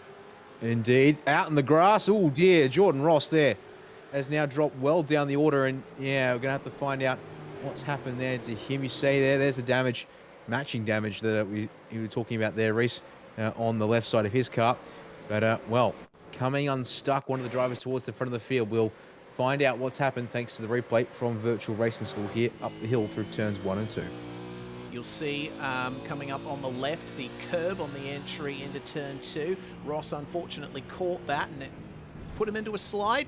He corrected it, but the car was already losing all of its grip. And over the crest in turn 2, there was not much he could do to save that. Did manage to make his way back on track cleanly, though. And unfortunately, losing quite a few positions out of that. He's back into 13th place, just ahead of Corey McFarlane. We check back in with Brady Myers then, as he comes across the line to begin his 7th lap. He's actually managed to extend the gap between himself and Corey Shepherd, which is pretty good there by his standards.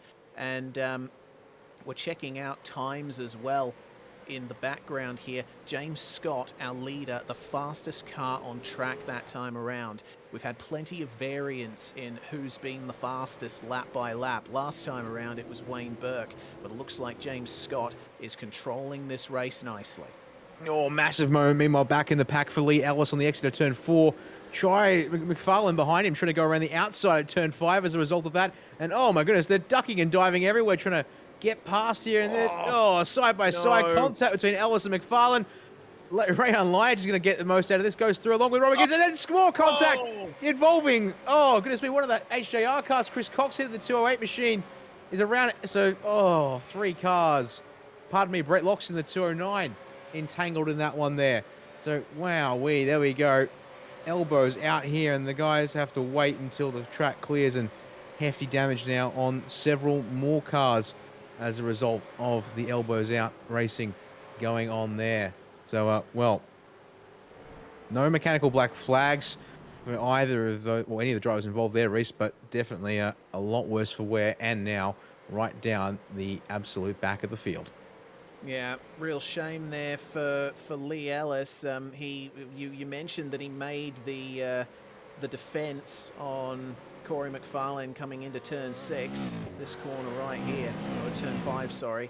And man, McFarlane diving back up the inside for turn 6. Unfortunately, bumping Ellis on the way through the corner, and they just continued making contact all the way out of the corner as well. Ellis got squeezed something fierce with Brett Loxton also on the outside of him there, and that created that very big crash.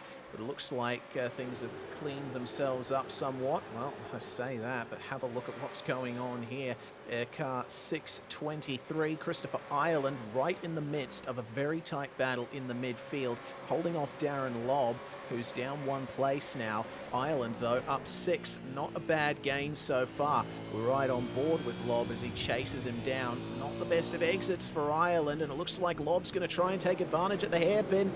Ireland opens the steering and lets him go through. Will be able to fight back on the exit. A little bit of a wiggle there for Christopher Ireland.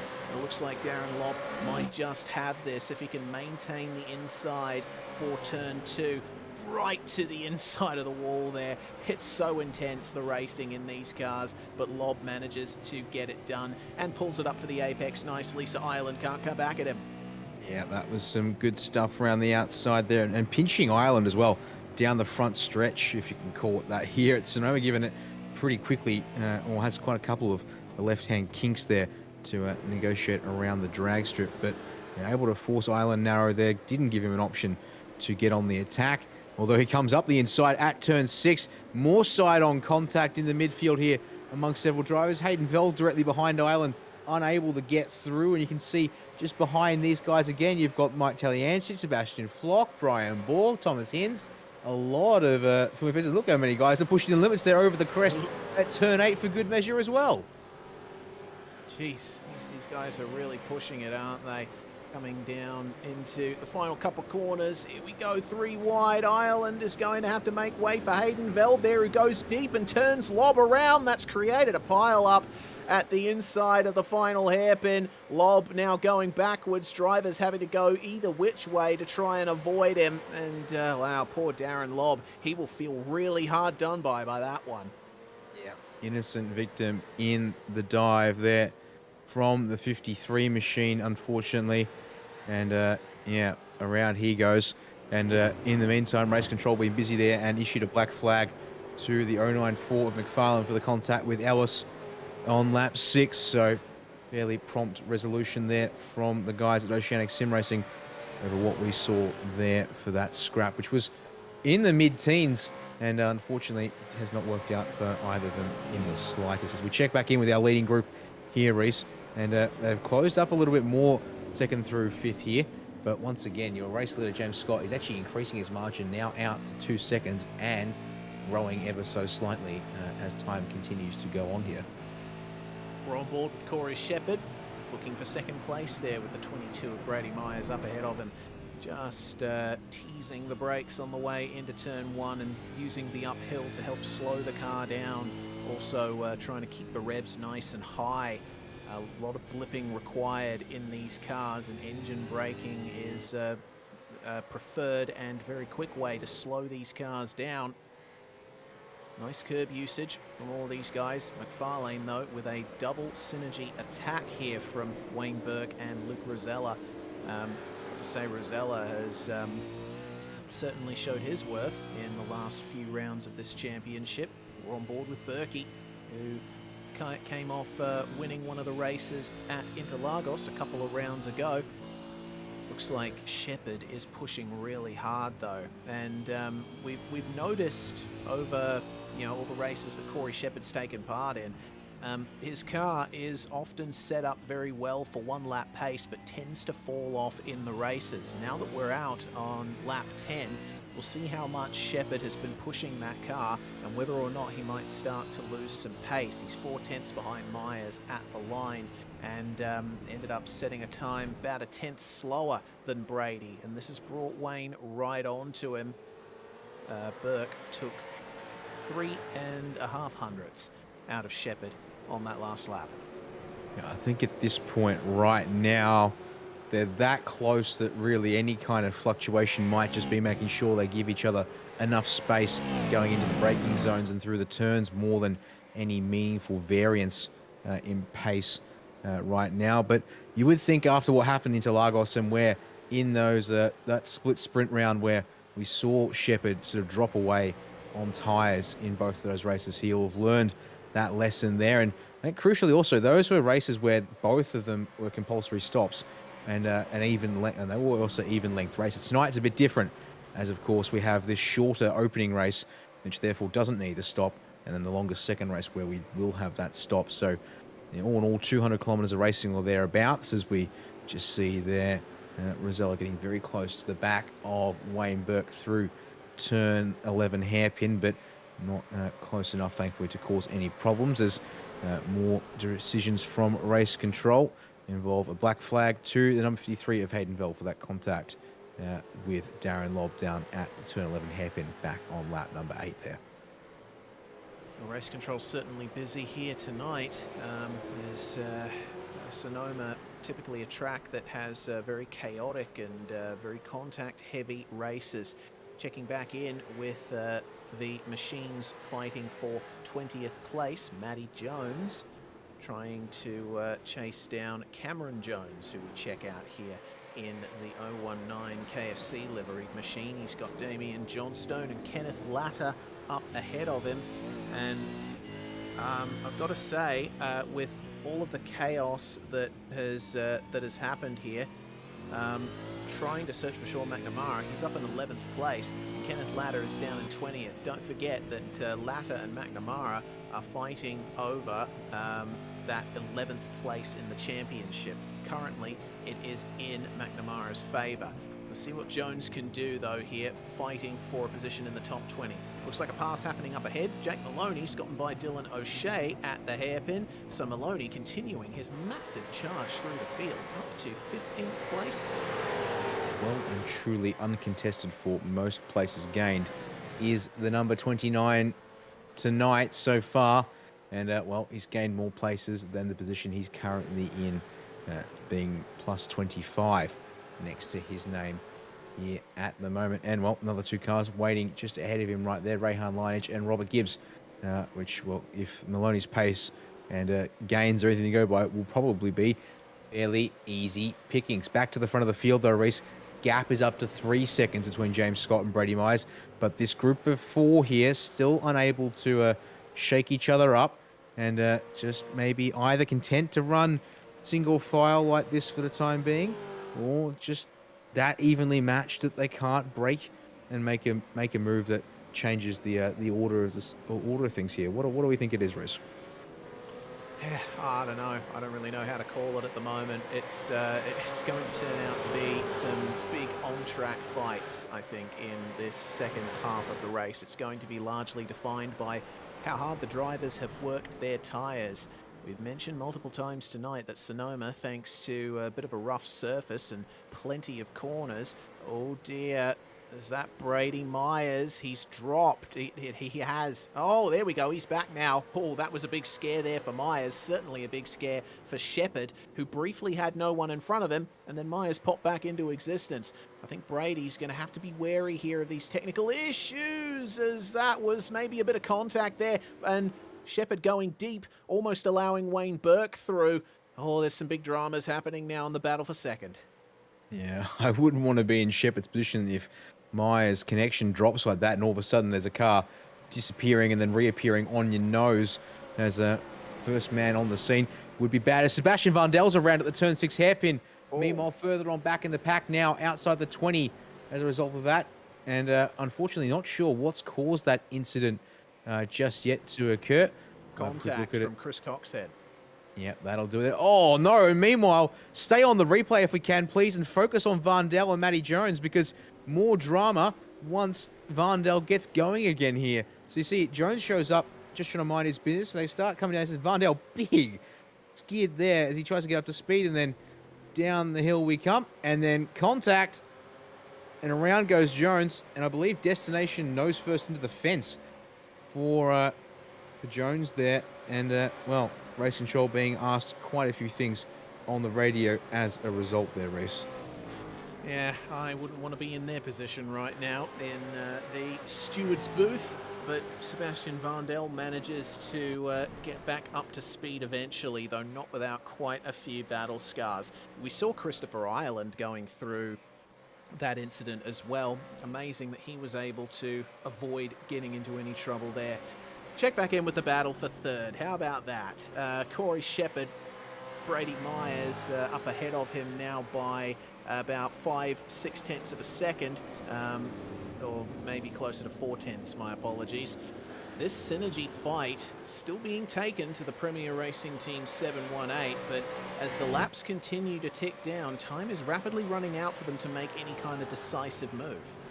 10 to go here now, so yeah, I mean, just over 30 Ks of racing into that, well, just under halfway into this race. So, I mean, it's all about, I guess, trying to size these guys. I mean, they all know each other quite well, of course. Given the amount of years that these guys have been racing, these cars, whether it be these exact cars and the changes they've had, or whether it be just this type of the touring car type in general, obviously dating back to the 2014 and 2009 models that are currently here on the iRacing platform as well. So it's not like these guys, and I guess that's the thing, is when you know each other so well, how do you find something to break the mold?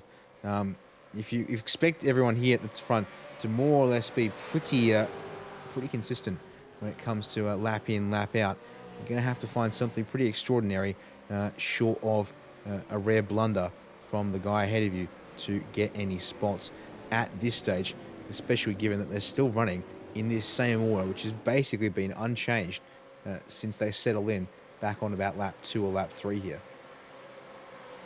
Looks like another disconnection. This time it's for one of our race control guys. Simon Black, unfortunately, dropping from the server, which is going to make things a little bit more difficult for Michael Korolev and Nick Parker. Hopefully Simon will be able to get back into there.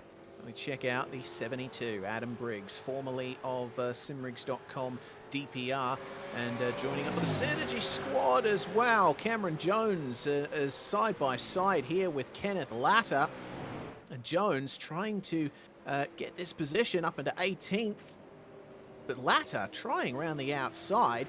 Wow, that's the first time tonight I've seen a move potentially be protected around the outside of turn 1. Unfortunately for Latta, it looks like Jones had a lot more momentum into the left-hander and was able to keep that position. So Latta now going to have to keep an eye out for his teammate Damien Johnstone behind, and Chris Coxhead, who might have a slight issue with race control hanging over his head. Goodness gracious. The fighting going on around here is super intense, but it's really good to see that drivers can run side by side respectfully in that first sector. It's definitely not easy. Yeah, it is a good sign indeed. Speaking of Chris Coxhead, race control, not too happy with him. They've issued a black flag for contact back on lap number 14. And, oh, hang on a second. I've just found Robert Gibbs a little offline on the exit of the final hairpin, and he's got Jake Maloney and Dylan O'Shea, and Rehan Linich was in this group. They've all shuffled around a bit. The only one still in the same spot is Gibbs at the front of the group in the number 2 machine. So that's getting a little bit interesting there, just outside the top 10 with those cars. And Maloney up 26 spots. He's still trying to charge on forward here and get closer and closer to that top 10 as we check out this group here now as they come out of turn 5, Reese. I'm amazed at how close they run to the tyre barrier on the exit of turn 5. How there isn't more crashes there in these races, I will never know. But Maloney is going to be stuck behind Gibbs here for a couple more corners. You can't really make passes in this section of the track. You're going to have to wait for the hairpin, potentially for Gibbs to make a mistake. What's the run like? Maloney goes a bit deeper into the corner, is able to maintain that momentum. Gibbs, though, extending the gap ever so slightly. Maloney looks up the inside. Gibbs will see him coming here and stay wide in the corner to let him go. So now that's another position for Maloney, up into lucky 13th place now. Gibbs manages to keep enough momentum to stay ahead of Dylan O'Shea, who himself is up 6 spots. So I think some very impressive performances all up in the midfield. Cameron Jones up into 18th, 13 spots up. Thomas Hinz also started towards the rear of the grid. He's up into 21st now, up 17. There's an awful lot to look for here if you want great performances from drivers tonight. Question is now for Robert Gibbs, will he be able to keep Dylan O'Shea behind him? They got Ryan Leonage trying to charge back and gain the spots that he lost. Up the inside looks O'Shea, but oh, there we go, little tap at the apex. He manages to back out of it. Big slide though. Could Ryan Leonage get himself another position here at the end of this lap? O'Shea's tyres would have cooked themselves thanks to that little bit of oversteer. Will he be able to maintain the momentum in the S's? Well, let's see here. Done all right, pretty well so far as we stay on board with O'Shea down the hill here. And he's going to show the nose again into the final hairpin this time and tries to force the door open. And he's just rubbing on the rear bumper of Gibbs there out of the hairpin. And Gibbs able to go out to the fence there and open the exit nice and gradually. But, well, this kind of bumper banging, it just allows Maloney to walk away from this entire group of cars just like that. So, obviously not great in the sense that could have stayed a four-way scrap, but, well, with the way Maloney's been cutting to the field as well, you would say that it was all but inevitable for him at least. And let's see here, O'Shea, has he got something where he can decisively stick it up the inside? Because half-hearted moves are good at all, trying to unseat the guy ahead of you, but it's no good if you can't get it to stick and commit to the pass. Not this time into turn 6, he'll stay in line this time around, but again, just a little nudge through that corner. They try and force the issue on the exit, but all fairly neutral this time out of turn 6 as they come down the hill once again here, Reese. Well, we saw that as Sebastian Vandel was recovering from his incident, getting turned by Chris Coxhead, Vandel unfortunately caused a bit more drama. He himself has gotten a black flag for that. There's Chris Ireland, meanwhile, making his way around the outside of Michael Taliancic and up into 22nd place. Christopher Ireland has definitely had a lot of adventures here tonight. He manages to protect from Talyancic coming into the hairpin just for the first part, but Tally decides to stick it up the inside in the middle, try to unsettle him. It doesn't work though. They brought Brian Borg, Brett Loxton and Sebastian Flock right into it as well. I've also seen a race control call from Lee Ellis. It looks like it was contact with Chris Coxhead, who once again at turn 6 ended up turning another car. That's unfortunate there for the 208 having a rough night, but I think not as rough as the likes of Ellis has had. Brian Borg, a veteran competitor in V8SCOPS, certainly has had good pace in the past. He was on for some really good results at Motegi last round. Currently down in the field a little bit, but still up 8 places, which is definitely something to be proud of, especially considering that you can barely see the Premier Racing Team signage on the left-hand side of his car. The field's still so close here after 22 laps completed, Dan. It is, yeah. I mean, we're talking a minute covering 39 cars, but in massive battle packs as well as a couple of breakaways here and there. Otherwise, everyone is still glued together in at least 2 car groups, and if not that, then quite often much bigger groups as well. We can see this is one of the big ones here on track. Ireland still trying to fend off Talyancic now that he got up to 22nd place, but Tally's looking incredibly dicey here, trying to find a way to get Ireland to make a mistake up the hill through 1 and 2. It's not coming, so it'll have to be somewhere else here on the lap as they descend down the little dip into turn 3 and then back up to the peak of the track, I believe, at turn 4, and then beginning the descent down and around through turn 5 and across to the chute at 6. See, then the background is shot. Sebastian Flock looking up the inside of Brett Loxton, and a little deep, little bit of a door to the side there, and actually pretty neutral on the way out. As a result, he's going to be a nose ahead, but down through the S's. Oh, my Loxton throws it in! Oh! How did he save that? That's incredible. Flock has to take to the escape road, unfortunately. Take the IndyCar Oh, no, Ben layout. Smith and Loxton! Oh, no. Oh, that's pretty huge. Oh, God, they managed to get away with it, but only just. Oh, my goodness. Brett, take it easy, mate. Goodness gracious. What is going on out there? That is a chaotic lap there for Loxton. Defense on for the ERT machine. We have to take another look at that because, goodness, we didn't catch most of it. Let's see what happened here. So, Flock getting up the inside of Loxton, and it looked like almost a clean move. Loxton did make contact coming in, but you make your way into this section here. Oh, Loxton just went so deep and lost the rear end. Flock, of course, forced to go to the escape road, and trying to get by is Benjamin Smith, and then bam, that is some big contact. The 2 cars managed to straighten each other out. Yeah, and then added moment of chaos there.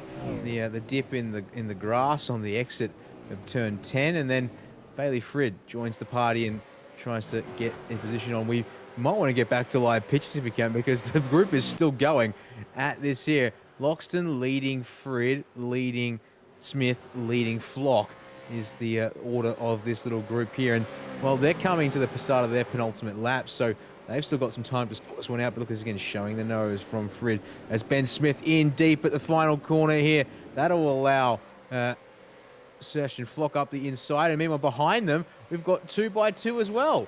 So what have we got? Ben Morris trying to fend off Blake Delaney, and Philip Krause trying to get on Michael Whiting. Meanwhile, it's Flock and Smith side by side the hill to turn 1. It's literally pick your moments, try and find someone to watch, because there's literally something on for everyone. As meanwhile, further up the road, Dylan O'Shea's finally gotten through on Robert Gibbs for 14th place in the number 19 machine, and finally found a way to get that armor to crack there.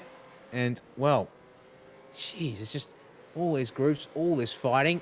You can't keep your eyes on one thing for too long, because something else will happen, such as, here we go, Flock up the inside of Smith at turn 6, but not able to get the power down to make it work. But his teammate Frid looking to get something done on Loxton this time down the S's.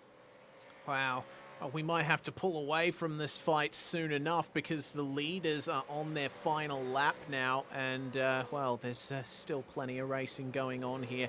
If Flock is if Fred is able to get up the inside of Loxton at the hairpin. Oh my goodness, the battle between Tally, Ansich, Borg and Ireland certainly not over either as they come to take the white flag. Tally just moving up into 22nd place. Ireland having to give up the position to Brian Borg.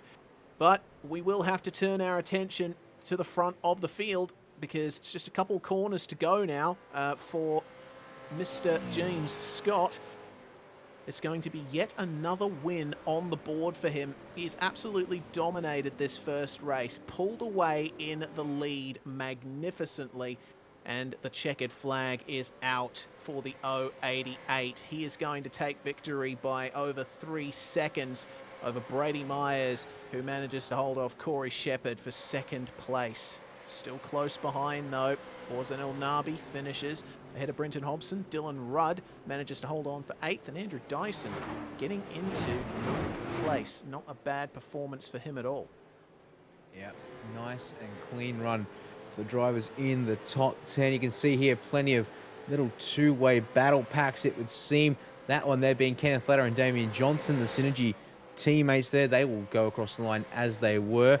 Meanwhile, looking at the next pack behind, Tally Ansich leading Brian Borg, Thomas Freeman, Christopher Ireland. So Ireland, unfortunately, has been beaten by the group there, and he will shuffle back down that order. And then Loxton beats Frid to the line. Ben Smith there, third in the group. And then the next group of cars across the line, Ben Morris, Philip Krause, Michael Whiting, Blake Delaney. Unfortunately, Sebastian Flock obviously was with that group of Loxton, Frid and Smith. Contact with Smith up at turn 1 saw Flock's car spinning on the inside of the turn. And, well, now that we've just been talking about all of that there, they've actually finished up the race in the meantime. So that runs you through the results. Well, we'll get a chance to actually now run through the results, I should say, from race number 1 here, Reese. So, Scott, 3.2 seconds was the gap at the end to Brady Myers. Shepherd, Burke and Rosella round out your top 5. El Nabi holds on for 6th place. Brenton Hobson comes home in 7th place. Dylan Rudd in 8th. Andrew Dyson 9th. And Adam Briggs will round out your top 10. 11th place goes to Sean McNamara in the 951 machine ahead of Jordan Ross after trying to recover and not quite able to make inroads there, unfortunately, in the 143. 12th place is where he will end up. Jake Maloney from 40th place to 13th.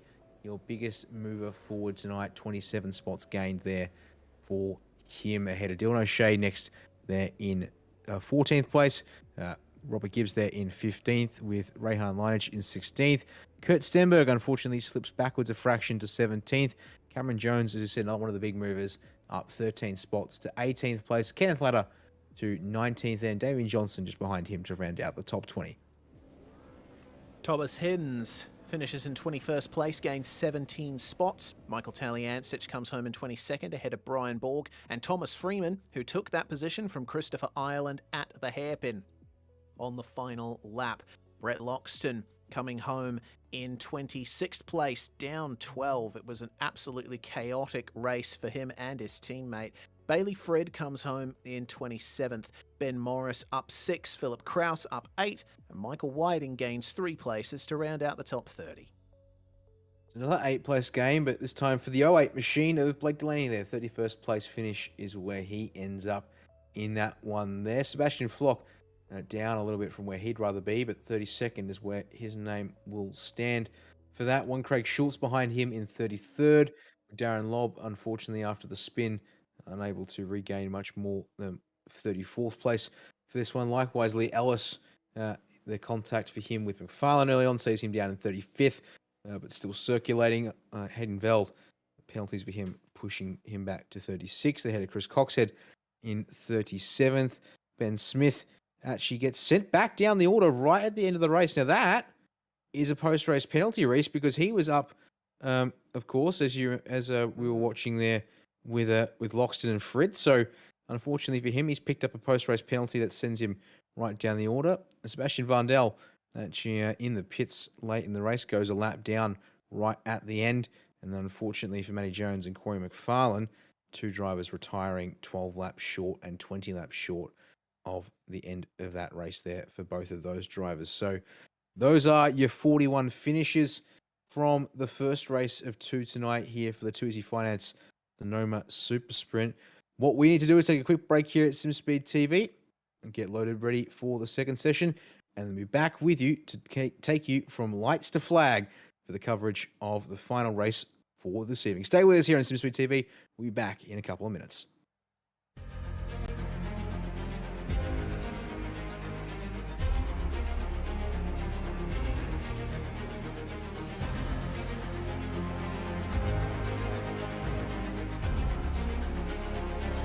This is fantastic.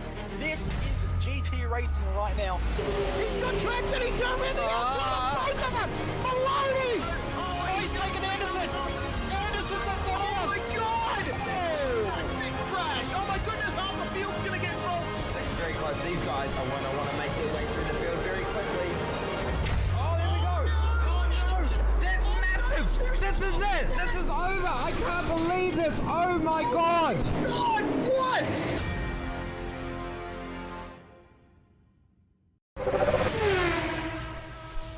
Hey everyone, the USF 2000 is a blast to drive now, and here's your chance to learn it quickly.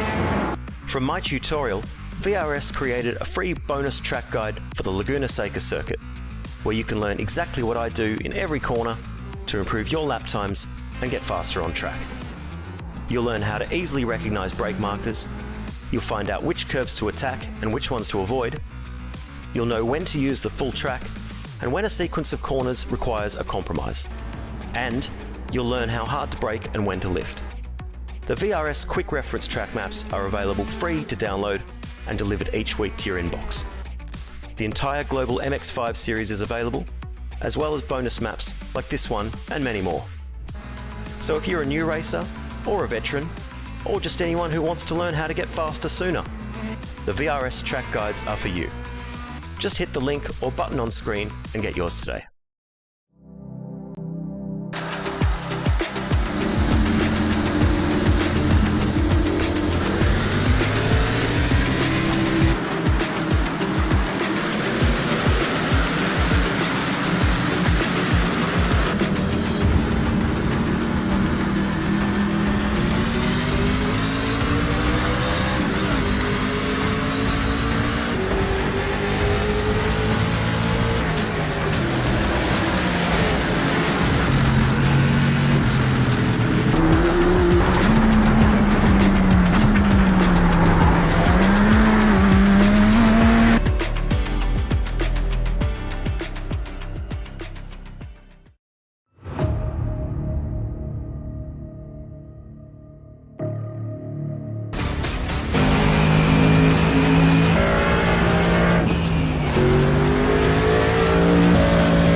This is your chance to get behind the wheel. The opportunity to race just like the pros. From the grassroots levels, where we all got our start, to the most popular race cars on the planet. From the fairgrounds of Nashville to the high banks of Daytona, to tracks that will never be forgotten. Realistic driving, intense competition, all from the comfort of your own home. This is the ultimate motorsports simulation. This is iRacing.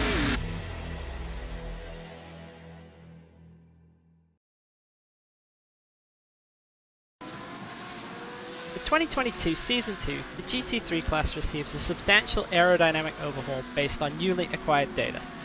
This new model prominently displays many real-world characteristics such as stall of both the splitter and diffuser at very low ride heights, stall of the rear diffuser at very high ride heights, a much greater emphasis on roll and pitch sensitivity in terms of performance, more realistic use of chassis rake and wing angles to determine total downforce level, and finally, more accurate total downforce and drag numbers.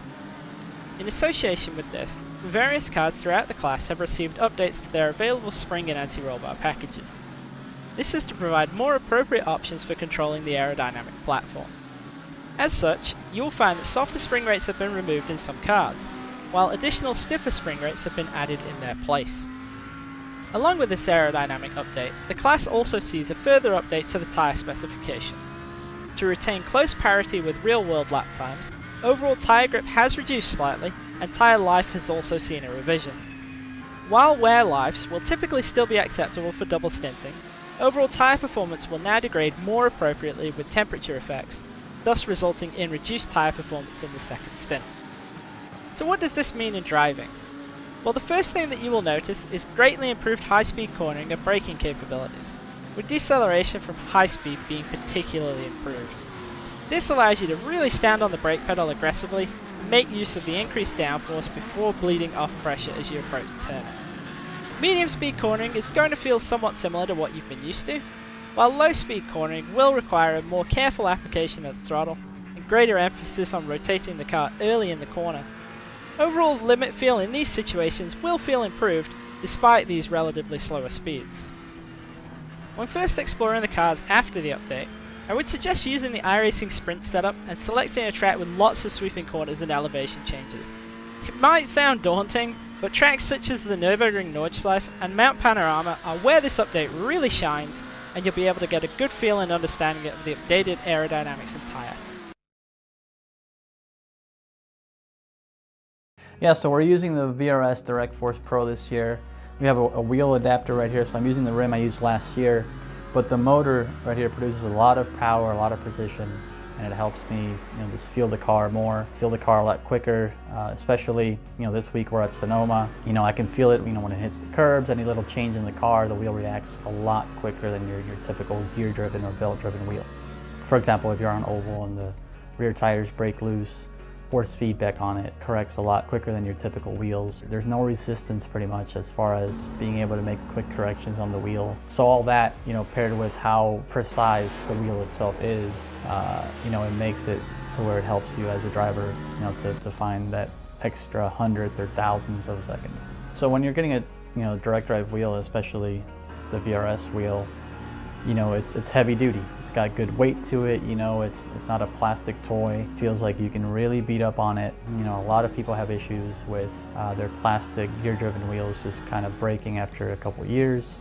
This thing just feels like it can go forever. The forces are really strong where if you might have to let go of the wheel if you get into the wall. You can adjust all that with the settings on it and stuff, but the wheel itself doesn't play around. It's got way more strength than you could ever need, and that's what makes it good, that you can adjust that down to whatever the car needs.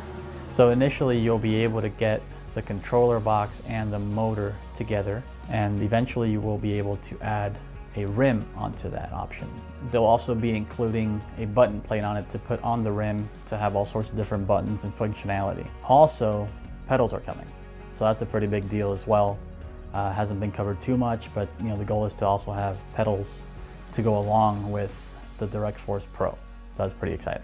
The wheel feels good. It feels very much like a real world steering wheel. You just kind of feel like what you would imagine the car to feel like. A real steering wheel in a car is very smooth, it's very direct, very quick, and that's what this wheel feels like.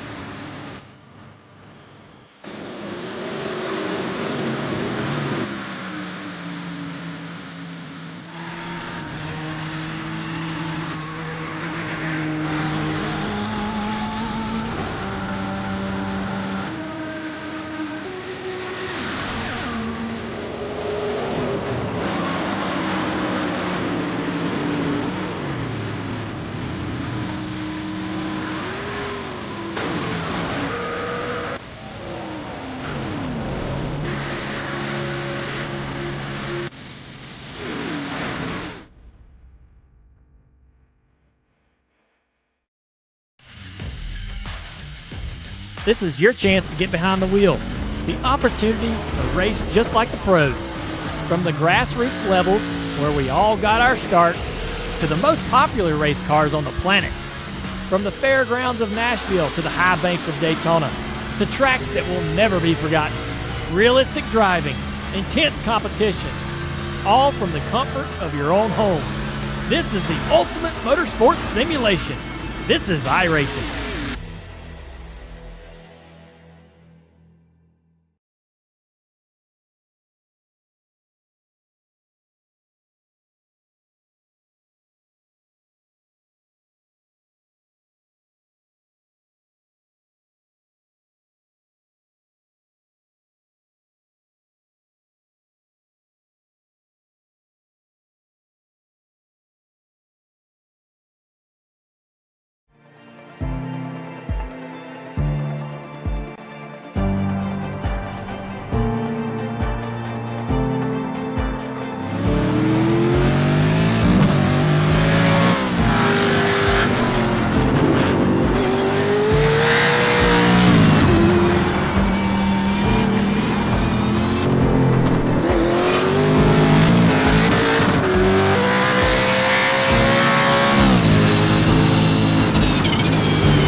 This is fantastic. This is GT racing right now. He's got traction. He's going in the outside. Both of them. Maloney. Oh, he's taking Anderson.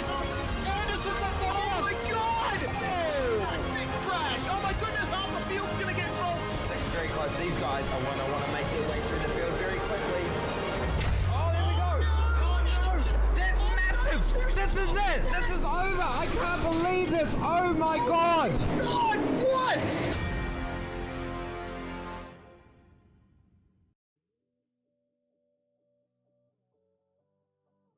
You're watching Virtual Racing School V8SCOPS Round 8 for 2022, the Sonoma Super Sprint. Well, we've had two pretty chaotic races already tonight, but now we get into the feature of the night, the 38-lap second race for Split 1. A mandatory pit stop and the grid set by the second fastest times in pre-qualifying. Once again, to bring it to you all is myself, Reese Gardner, with Dan Yeaman alongside me in the comms box, Scott Fontaine on production. Well, Dan, we've got plenty to think about here coming into this second race. A mandatory pit stop for the drivers and a grid that has not been shaken up quite as much as we expected, but still, there are a few differences. Yeah, that's a good point to make there indeed. And I think I was certainly expecting we might see a couple of surprises, but at most I'm seeing drivers gaining or losing 2 or 3 spots. So I think most was 4 spots gained or lost compared to the race 1 grid. So yeah, all considered, pretty even, and don't expect anything too crazy, at least at the front half of the field. The back half might be a little bit more mixed up. And actually, I'll try and get a read on the back half again whilst we're in the final couple of minutes of practice here to see if there's any big surprises, as I am quite curious about this, of course. Indeed. Let's take an opportunity in a couple of minutes to go through that grid. But I got to say, James Scott has been perhaps the star performer in Split 1 so far tonight. Qualified on pole and led all the way in the first race of the night, pretty much mirroring what Bailey Frid did in Split 2. If you start on pole here, you stand a really good chance of coming away with victory. And the fact that he was able, both drivers were able to pull out that gap over the course of the race, nothing short of spectacular performance from those drivers. And I think there's a lot to be said about what the second half of the season could bring for James Scott and the rest of the Synergy United Sim Sports team. Plenty to think about. But the practice session is over here for the second race, and we'll have our opportunity in just a couple of seconds to go through the grid, see how they line up for the second race of the night. Starting on pole position is going to be James Scott once again. Corey Shepherd is going to start on the front row with him. Luke Rosella, though, up into P3 with Forzan El Nabi starting in 4th. Brady Myers and Jordan Ross are going to round out the top 6. In 7th place, it will be Wayne Burke, starts alongside Brenton Hobson, with Andrew Dyson and Robert Gibbs 9th and 10th. Dylan Rudd and Adam Briggs 11th and 12th. 13th place for this second race tonight. It's going to go to Brett Loxton. He's got Rayhan Lineage next to him. In fact, they're on the same row, and they've actually just swapped positions compared to their grid spots from race number 1. Lee Ellis, they're going to start from P15 at a second chance to make his way forward rather than, unfortunately, entangled him backwards. We'll see how that goes there for him. He's got Sean McNamara alongside him to start at P16. Corey McFarlane, who he got entangled with, will be directly behind him on the grid in 17th place, with Chris Coxhead there out of 18th. And then over the page, Dylan O'Shea out of 19th position will start with Damien Johnson alongside him, one of the drivers to make up some gains. Up 5 spots for Johnson versus his race 1 grid spot there. But in contrast, driver who's come down a bit from their race 1 grid spot, Kurt Stenberg, unfortunately drops from inside the top 20 to outside that top 20 to start 21st. He's got Kenneth Ladder alongside him in 22nd place. Sebastian Bundell will try and have a better race here, starting from 23rd. He's got Hayden Veld alongside him there to round out the first 12 rows. Hayden Veld will be hoping for better from this second race too. Split 2 winner Bailey Frid starts in 25th alongside Matty Jones. Sebastian Flock in 27th, and Cameron Jones sharing the 14th row with him.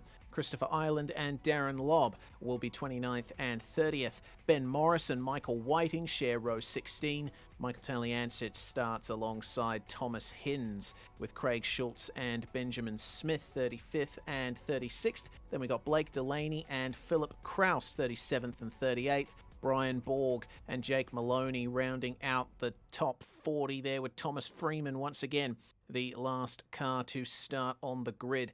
It was a brilliant run for Maloney in race 1. He was able to make up a huge amount of places, but he's going to have to do it all over again here. Fortunately, he has a pit stop and a potential tyre undercut to work with as well to try and vault his way further up the field. There's always the possibility of a safety car as well. We saw 2 in Split 2, and Split 1 might be due one in this race. Still remains to be seen. The front row is the same though as it was in race 1 for Split 1.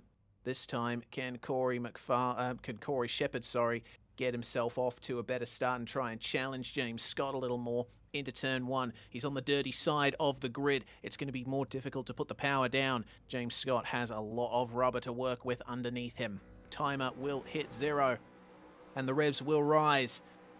Let's see who makes it into turn 2 with their nose ahead. We are go, and it's a much better initial launch from Shepherd this time. Scott spinning the wheels. That's going to allow Luke Rosella alongside him into turn 2. Scott down from pole position to potentially 3rd here. He's going to try and defend from his teammate, and he gets the power down nicely and maintains 2nd place. There's a little bit of a problem in the midfield. I saw a couple of drivers being forced towards the outside. It's a proper concertina, 3 wide, 2 wide in the top 10. But Corey Shepherd is away to a lead, a very crucial lead that he'll be looking to maintain. Adam Briggs has dropped 13 spots in half a lap. That's one of the drivers who's lost out massively here off the start. And, well, a little bit of shuffling here and there. I saw It was Sean McNamara getting into the side of another car at turn 2, which caused one of the big bottlenecks. But yeah, Briggsy has gone backwards. And Harness, Telly Ansich and Thomas Hinz in the fence at turn 6. Oh, and smoking car. Telly here requests a tow immediately off that one there. And this might just be that opening for the safety car that we were looking for. Thomas Hinz, mechanical black flag. Christopher Hyland, separate incident, mechanical black flag for him as well. He's limping it back to the pits at the rear of the train. And there we go. Safety car is called by race control at the end of lap number 1. And while you said we were perhaps overdue one here, Reese, you've got your wish. And safety car will be rolling out on track in a moment now. It will. And checking back for that incident, it was a 3-car incident, went quite a few ways. Thomas Hinz was getting up the inside of Darren Lobb at turn 6. And I tell you what, super lucky was Cameron Jones to try and find a way through this. Watch this. Hinsey gets up the inside of Lobb. Through goes Jones. And then Lobb and Hinsey make contact. Hinsey gets fired into Michael Taliancic. So no fault of Thomas Hinz there. And I think Taliancic just straight up unlucky. Yeah, that is certainly the case. I mean, it's lap 1. You're just trying to maintain your rhythm and try and find something where you can push through. And yeah, it just has come completely unstuck. So, anyone going to be an early take into the pits? Yep, top 2 are coming in. And I mean, yeah, no surprises there. Top you 3, wouldn't want to 4, be 5, 6. It looks like everyone's coming in. I mean, yep, pit lane has opened. And while it's going to be a long run on these tires, and no, we said everyone, but it's not everyone. Brett Locks is going to be the one man to do something different here as the rest of the field comes on through, and someone else is staying out there too. I've just got to see if I can figure out who it is. Damien Johnston, indeed, thank you. He opts to stay out as well. And both of the Jing Shifters HJR cars are opted to stay out, along with Matty Jones. So a handful of cars go on through. Who's going to be the man to lead the field off with pit lane? Oh, big rubber lay down, but it will be Corey Shepard to lead drivers off pit lane. And a couple of 9.5 Simsport cars going to get in between him and James Scott. Ben Morris and Craig Schultz not coming into the pits, but so far back, Reese, that they've split your net race leaders here. Okay, so when we get back to green flag racing, if those drivers that decided to stay out continue doing so, this means that it's going to be a very interesting fight. We know how difficult it is to pass on track here, but all the drivers looking to get their mandatory pit stop out of the way as quickly as possible and take that opportunity under safety car. Taliancic is still out there, stuck in the gravel trap. So we'll run you through the drivers who decided to stay out. Brett Loxton, Damien Johnstone, Chris Coxhead, Matty Jones, and Benjamin Smith, your current running top 5. Then we've got Ben Morris and Craig Schultz, the 9.5 cars, in between Shepard and James Scott. It actually looks like James Scott has taken the position from Craig Schultz. I think might have been classified just ahead of him when he exited the pit lane. But Blake Delaney is the final remaining car who has not come into the lane yet.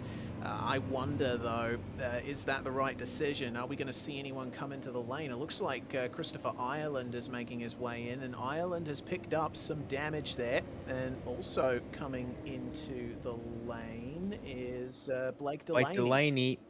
Okay. Yeah, now I can tell you Ireland had a meatball flag for a completely unrelated incident to the Taliancic and Hinz incident on lap 1. Had to come down the lane as soon as he could to fix the car up. He's then gone back out and now come down the pits to take his compulsory service, I would think. Unfortunately, though, it puts him well down the order and a lap behind everybody else who's still out there and racing for this final one tonight. So yeah, he's got a long way to go if he can find anything to come back into this one. Jake Maloney has just taken service on his second stop. Actually, he took tyres on both stops. I'm not too sure what the thinking behind that was. But either way, Maloney is out of the box now and will come back out on track in 37th spot. Right then. We'll see how things go here at the front of the field. I would expect that now that Michael Taliance had just been removed from the racetrack, Nick Parker is going to bring that Porsche Cayman safety car down into the lane and we can get back to racing. We have got our top 5 drivers yet to come into the lane, and they are all up double digits in terms of positions gained. Brett Loxton up 12, Damian Johnstone up 18, Chris Coxhead up 15, Matty Jones up 22, Benjamin Smith up 31 spots here. Nick Parker pulls away and allows Brett Loxton to assume control of the field. This is an interesting strategy call from the Jinx Shifters cars of Loxton and Coxhead. Got to wonder what kind of surprise could Damian Johnstone potentially pull there, starting now in second on track at the moment. And how much of this advantage will they lose if they eventually decide to come in under green flag? They'll have to bank on another safety car. Even then, it's unlikely that they'll be able to come away with results in the top 5. But Brett Loxton puts the power down, and we are away once more to start lap 5 of 38. Loxton is going to lead them into the first turn. Some good space in the top 5, and it looks like good space being given by just about everybody. But Corey Shepherd right back on the attack. He's trying to line up Benjamin Smith here for a pass. Not able to get by in turns 3 and 4. But James Scott has managed to get back by Ben Morris, and oh, take it easy. Bit of a defensive move here, middle of the road from Smith, almost making contact. They do make contact on the way out of turn 6. It's a bit of a bump, and another one for Corey Shepherd. Scott almost sees an opportunity to get by. Smith locks up and has to let them go. Just avoids tagging James Scott in the rear as Ben Morris then tries to take the position from him. So now our effective top 2, Shepherd and Scott, on track together. Yep, now the question is who gets on through next, because Ben Smith and Ben Morris are in the way of the drivers who want to get on with this race. And Brady Myers is the first one in the queue. He gets on by under brakes, and Rosella's following him through. And here they all come. The 9.5 SimSport boys here of Morris and Schultz are now going to be potential track wars. In fact, James Scott, Luke Rosella, well, he tried to get through on Morris at the hairpin, not able to make it work there as they climb the hill now through turns 1. Oh, he's going to pull out from behind Morris up the hill through 1, and the door opens through turn 2. El Nabi's going to try and get through there, and I think he just squeezes on through here. Does he? Yes, around the outside of turn 3 and up through turn 4. He'll get on through, so that now releases him to chase after Rosella and Brady Myers. But Myers has still got Ben Smith to get through. Contact with Smith. That's going to trip up Rosella. El Nabi's going to get through. They just somehow barely squeak on through. So, and now Ben Morris wants a spot on Smith. They're on the same strategy here. Meanwhile, we've got guys still racing each other on the fresh tyres as well. So it's all kinds of chaos because we've got these two strategies which are so different to each other, now causing absolute havoc here down the S's. Yeah, look at that pack of cars. It stretches from Smith all the way down to the likes of Robert Gibbs, Lee Ellis, etc. Side by side briefly between Dylan Rudd and Wayne Burke, who have both already pitted for tyres. Burke winning that fight for the time being, but Rudd's going to almost have a look under brakes here, and he's going to get up the inside of Craig Schultz. Does he get the power down nicely out of the final hairpin? Yes, he does, but Schultz is going to be ahead at the line, and I think Berkey is going to have to be brave here around the outside at turn 1. Yes, indeed. Nearly squeezes, but manages to give enough space there to the 9.5 car, who makes way then for Dylan Rudd, one of the 9.5 cars who decided it was best to take tyres under the safety car. What a race this is turning out to be. The battling is so close. We've got a confirmed retirement for Christopher Ireland. I think he's not come out of the lane. But as we check out the simrigs.com DPR machine going up the inside, Andrew Dyson taking the place there from Craig Schultz. Dyson trying to work his way back up. And I mean, what do you look at? There's so much going on track at the moment. It's going to be another position lost here for Schultz. Robert Gibbs gets by him on the inside of the penultimate turn. Set that up around the outside of the corner before very nicely. And Schultz, I don't think, has much of a response to any of these drivers. Lee Ellis and Ryan Leonage are going to try and make his way up. Oh, no. My word! Whoa. Okay, Ellis. Jordan Roche, Brenton Hobson, and Dylan Rudd all involved. Okay, That is a pretty big incident there down at the hairpin. It involved multiple cars. Looks to me like Jordan Ross was tapped by Brenton Hobson. So contact between the Synergy teammates here at the hairpin. Here's Jordan Ross then. He tries to line up the move here on Ben Norris, but you'll see Brenton Hobson go deep. All right, let's have a look here on replay. I've just seen more trouble on live pitches separately. Oh, J. Ross, yep, spun by Hobbo, unfortunately. And Galax Dylan Rudd, and then the whole field comes on through. The trouble was for the number 47 to Kurt Stenberg up at turn 3 for reference. So let's stay on the replay here. So yeah, all these guys here massively checked up as a result of all that coming up the hill here. And then let's get eyes on the 47 as we make our way. So he tries to go over-under on his teammate Lee Ellis and also Bailey Frid in the number 5 machine. Adam Briggs behind in the 72. And then contact right front to left rear, and he sent to the tyre bundle. Gets a fairly clean on hit, but still sends him well down the order as well there. Here as, the hairpin live, Hayden Bell spun, and he's been hit by Cameron Jones as well. Another Synergy car getting caught up in drama. This time though, number 53 of Veld. There you go, rejoining the circuit, but now well down with his teammates and very loose and damaged. It's going to be nasty as he tries to get that back to the pits. Jake Maloney with a mechanical black flag as well on the 29 TTR machine. Something's happened to him. So Maloney was the one who tapped Veld around and caused this damage here. Veld is having a lot of trouble keeping that one straight.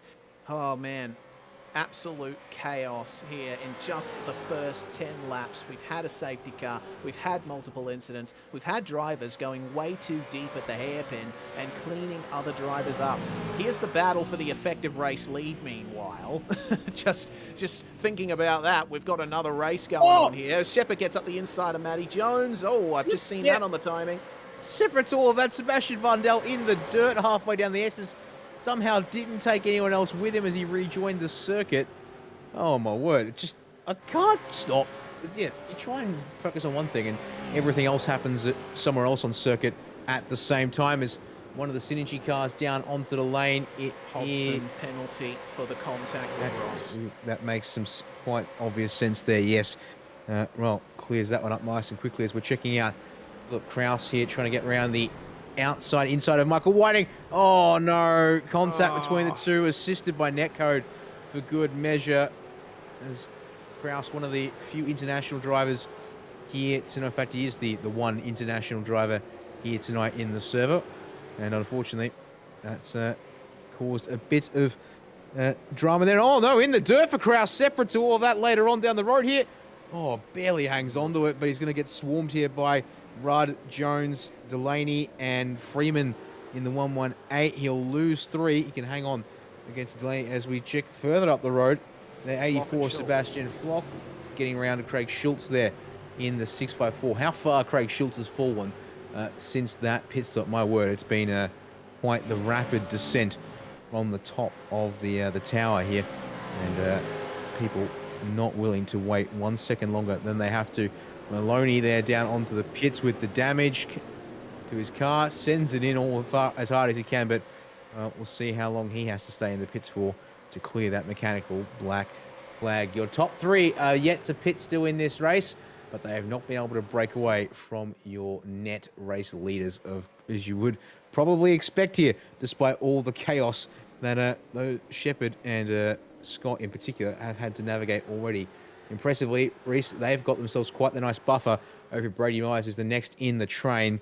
But you can see Brady is bringing Rosella and El Nabi with him, and he's got a little bit of clean air and only one car off strategy to deal with before he can go after the back end of Scott proper. Yep, and that car in question is Matty Jones. You just see him there in the background there. Seeing that Corey McFarlane has had a connection issue, unfortunately. He has dropped down the field. Now, for Corey Shepard, oh God, I still can't believe how much has happened. This has been way too difficult to keep track of. I've got to say that Shepard has been doing very well to keep Scott behind him, in spite of, being stuck behind these three drivers here who decided to stay out under the safety car. It's only a difference of 2 laps in tyre life, but it makes all the difference here at Sonoma. Very rough surface. There's Adam Briggs. He has gotten a penalty for his turning of Kurt Stenberg, and Jake Maloney's just gotten a black flag for the contact that he made on Hayden Veld on lap 8. So race control's been very quick on these penalties. Oh yeah, I've seen it too. Corey Shepherd on the back of Chris Coxhead. Just a little bit of a tag coming into turn 6. They are very, very close now, and it seems that Coxhead is rapidly losing touch with the top 2 at the moment. Loxton still holds on to the lead. Damien Johnstone still holds on to second, but is there going to be a move here for Corey Shepherd? How deep is he going to go at the hairpin? Rounds him up a little bit in the braking zone, but still no overlap. And James Scott is giving Corey Shepherd the old hurry up too. A little bit of wheel spin for Coxhead off the hairpin. Shepherd's going to have the advantage in terms of speed gained, but not going to be able to get up the inside of turn 2. It's a very difficult place to make a pass as James Scott gets on the inside, makes contact with Shepherd. Oh, they're going to maintain that side-by-side running, and I think Scott recognizing, oh, he's going to go off the track here. He's, up in the air, and Shepherd's avoiding action. Wow! Well, talk about a redress. Jesus Christ. Well, I said they had a gap back to Myers, Rosella, Al Nabi. No, they don't. They don't have that anymore. As Matty Jones is now being picked up by, well, Myers is through because he got checked up. I think Rosella's through as well now. It'll just be El Nabi to clear the 087s. Let's try and make sense of all this again, because we were on board with Shepherd, and all of a sudden, the 088 says, yeah, I'm coming up the inside, whether you like it or not. So just into turn 2, quite literally barge passing. Shepherd hangs onto it by the barest of margins. Then another hip check, but the other way around there at turn 3. Scott, yep, bucking Bronco over the hill at turn 4. Shepherd in the dirt on the exit as a result. And then we finally calm down and get back to what's regular programming, I guess. What is regular anymore? This has been an insane night of racing. Oh, we'll have to get back into commentator mode here, and I hope the drivers get back into race mode and not bashy crashy mode, because this has been absolutely ridiculous for the time being. Brett Loxton leading by 0.7 of a second over Damien Johnstone. Corey Shepherd and James Scott back in order with a little bit of a ding and a bump along the way. But that hard work that they had been doing to catch up to these guys has been negated. And oh no, trouble for Jordan Ross. Oh God. Yep, again. Contact with Sebastian Vandel, trying to go side by side up through turns 3 and 4. Sees J. Ross around in the dirt. Let's get a look at it on the replay. Thanks so much. You see side by side on the exit of turn 2 here, Reese. And then, well, they lean on each other through the middle of 3, and it does not work out in J. Ross's favour. In a similar fashion to Adam Briggs's contact on Kurt Stenberg, the same location some laps before. Shepherd's now right on the back of Coxhead again. Remember, this is for position, but all the drivers ahead of Shepherd have not pitted for their compulsory minimum 2 tyres yet. They're just going to try and hold on as long as they can here, and this is a track that is so hard to pass on, as we've seen multiple times over the course of the night. Shepherd is going to have to be very brave under brakes. Yeah, let's see what he can do. Down the S's, nothing much here at the start, of course. This is all about setting up the run through the last couple of turns and then set up for the hairpin at the end of it all. So, see, down the hill they go. Still pretty even there. That's a little bit wide from Coxhead. That will give Shepherd a thought about opening up. In fact, Coxhead leaves the door wide open for Shepherd there, and up the inside goes to 718, and look at Coxhead just burning the midnight oil off the rears there, it seems. He is really desperately trying to put the power down out of these slower turns, and it is not working for him. But crucially, Shepherd now has a car in between him and James Scott, who he's obviously racing mainly to the end of this one here, along with the rest of the guys, Myers, Rosella, and El Nabi, in behind the 22 machine there. So how long until James Scott lines up Coxhead? I think we've seen that the desperate measures don't work particularly well, and going to need to be precise and clinical here to minimize time loss, but do it as soon as possible, of course. All right, let's take an opportunity to breathe here, shall we? Nice and calm as we ride on board with the Holden Commodore of Brady Myers, chasing down what is now James Scott for effective second place in this race. There's definitely a lot of potential here for a good change for Brady Myers. He wasn't quite able to stay in touch with Shepard and Scott, etc. in the last race, but he has another chance here now. Looks like Scott is right on the back of Coxhead now and could potentially be lining up a move soon, but Myers has been able to catch up as a consequence of all of this. Coxhead's tyres are really starting to show their age and just how hard they've been worked with the amount of wheel spin he's been having over the end of the last hairpin. Shepard, meanwhile, trying to look up the inside of Johnstone for second. Doesn't work for the time being. Safety car. Looks like... that was a mistake. That was a mistake, I think, from race control. Not too sure. Just confirmed on the radio that was an error. Righto. So, almost got my heart in my mouth there once again. Let's see if Shepard can get up the inside of Johnstone here at the final hairpin, or if Scott can get up the inside of Coxhead. He certainly can. Shepard still stuck behind Johnstone, but now Coxhead, wow, he's actually managed to hold on for that position. This is really hurting James Scott in his efforts to take a double victory tonight. There was a bit of a wriggle from the 088 machine on the exit of the hairpin. Up the inside again for Scott, this time too deep. Myers puts Coxhead in the grass. Myers on through to net P2, and teammate of Scott, Rosella's going to swing around the outside there at turn 3 and take advantage of that one there. So again, it's another attempt from James Scott to fire it up the inside at turn 2, not paying off, and it puts Coxhead on the back of the group here. I wonder if they're going to make him redress that. As just checking my in-game entries tab, I'm seeing a mechanical black flag for Kenneth Latter in the 269 machine. So something, unfortunately, coming undone for him out there on circuit. But let's keep our eyes on this here, Reese, because do race control order a redress from the 088 for pass? Because I'm pretty sure it put Coxhead off in the grass there, top of the hill, which is how it helped assist making the pass possible. Guess we'll see. We'll see indeed. Well, Shepard is going to try up the inside here, and he's going to... Whoa, hello!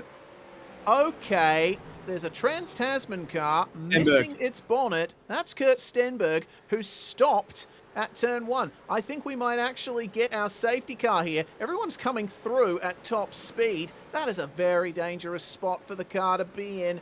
What on earth has happened to Kurt Stenberg? I can't tell. I'm rewinding right now to find out where it's all gone wrong for him, but something seems to have happened. Start of lap 17, he completely misses turn 1 and 2. So he just fires it into the grass. Then it looks like a big handful, but you see, this is what he did. Okay.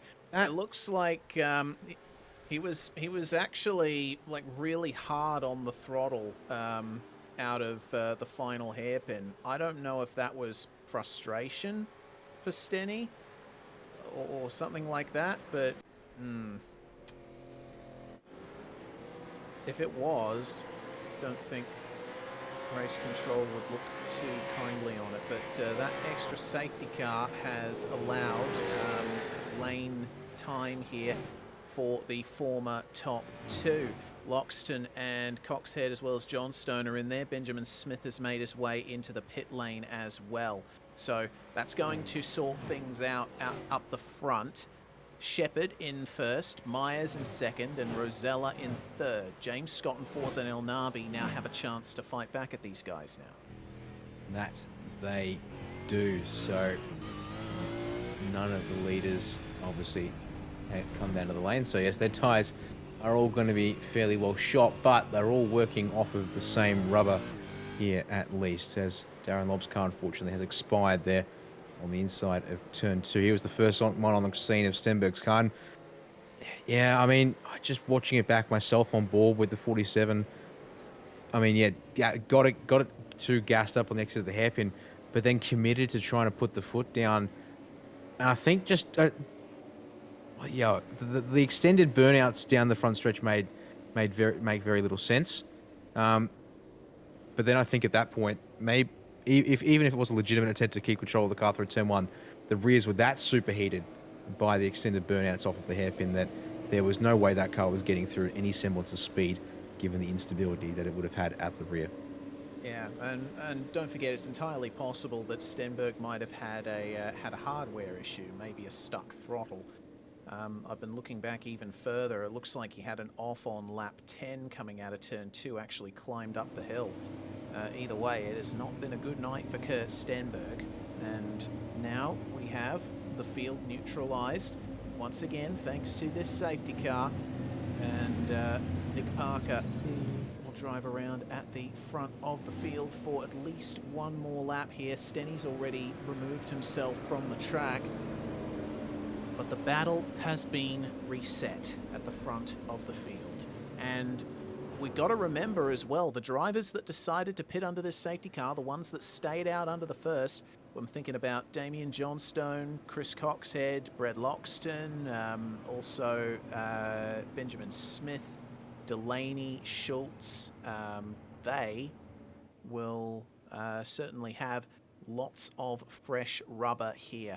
We've got a few more drivers coming into the pit lane as well. Van Dell and Freeman in for a second stop here.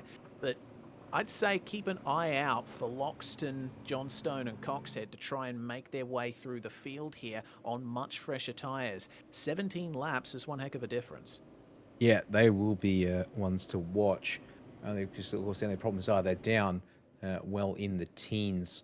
So that will be a lot of cars they have to get through if they can hang on to the car that they've got.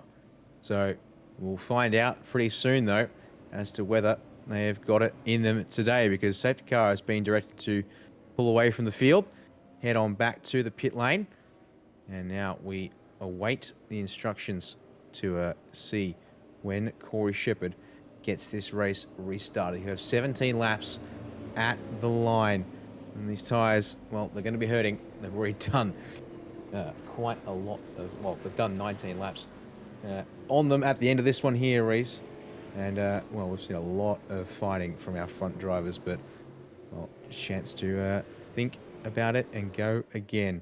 So, when do you go, Corey Shepard? You're waiting for the exit of the hairpin? Well, actually, that's a no-brainer. You're waiting for the exit of the hairpin. The question is exactly how long after he comes past the apex are you going to go here? Well, let's see then. As we make our way into the hairpin corner, Shepard gets onto the power at the exit, and a pretty good restart from him. Brady Myers has got Jordan Ross down in 33rd behind him. Ross a lap down now, thanks to the various issues that he has suffered. We'll see what Ross can do here. Oh goodness, he almost went into the back of Myers coming into turn 2. This is going to be a difficult one here, with Jordan Ross right in the midst of this top battle. Nice clean start for the rest of the field, though. Not too much happening out there on track worth noting as of yet, but man, that is quite the trip through the grass for the Simrac's DPR Mustang. So now for Shepard, the problem he'll be facing is, oh, here we go, Robbie Gibbs. He's got to make some room here for Dylan O'Shea, but he does. Oh, they come together. Unfortunately, Robbie Gibbs spun on the exit of turn 6. He manages to keep it going. The rest of the field will go by. There won't be another safety car for this, but have a look at this train behind Ryan Leonage. This is for 8th on back. We've still got Dylan O'Shea in there with him, but O'Shea for a huge slide there in the corner. That's going to allow Sean McNamara up his inside, coming into the hairpin. Also trying to make up positions is Bailey Frid, who gets up the inside of Dylan Rudd, and then going to try on O'Shea as well as they come across the start-finish area. So little room for mistakes around this section of the track. Looks like Frid's going to have to settle for sitting behind Rudd for a little bit longer. And race control was very quick on that one. O'Shea given a black flag for that contact with Robert Gibbs. Yeah, well, I think that makes sense because I don't think that was on Gibbs trying to move back into the circuit. He was there on the outside, still needed to be given the space on the exit. And they've kept rubbing, and one car gets turned around as a result of it all. So, yep, swift action there from the stewards. So that hopefully will correct itself out here in due course as this group of cars continues to snake their way down the S's here at the end of lap 23 of 38. Well, yes, I think I'm going to be very curious because we're getting to the point now where maybe some tyre drivers will be wondering how many drivers are struggling with tyre wear and tyre life in this one here, because going long as right up the inside of Bailey Frid, getting the spot back at the hairpin that he lost last lap around when they all checked up behind O'Shea. Speaking of which, you can see that O'Shea there now serving the penalty, and down the order he will tumble as around the outside of Cameron Jones, Bryce, Brett Loxton, pardon me, and up the inside he's there at turn 2, Reese, but even his drive, but Jones does not have the traction. And Loxton has to make sure he's safe. Gets it more or less done, but Jones is going to try and fight this one as long as he can here, although it will surely be a losing battle given the advantage that the 209 has when it comes to rubber here. Yeah, much better rubber on Brett Loxton's car at the moment. 17 laps younger tyres, and trying up the inside there just behind. That was Matty Jones trying to get up the inside of Adam Briggs, and it seems succeeding. So now Brenton Hobson is working his way back forward. Hobson has come in 3 times into the pit lane, and there has been nothing short of a night of horrors for him in race 2, down in 25th place. But Shepherd leading by 1.1 seconds over Brady Myers. Myers still has Jordan Ross in tow, and Ross being 33rd place, 1 lap down. It's going to be difficult for Luke Rosella to try and make his way onto the podium thanks to that. Yeah, that will be a lot of work. But do you just see what can J. Ross do in terms of helping his teammates behind him here? Just maybe slowly reel Myers in, let alone then trying to potentially get a bit closer to Shepherd, who's got that small bit of buffer between himself and Myers behind him in second, as they work their way back down the S's here this time. As trouble for Ben Smith at turn 5. He's had a half spin, recovered it now, but several spots lost in the process of it all. And 3 wide with Rick Gibbs and Delaney to turn 6. That got dicey there for a second, but they come out the other side after a little bit of panel rubbing, and everyone seems mostly okay here, I think. Oh no, contact with Freeman there though. Oh, did that get nasty? It switched off. Okay, everyone's still going somehow.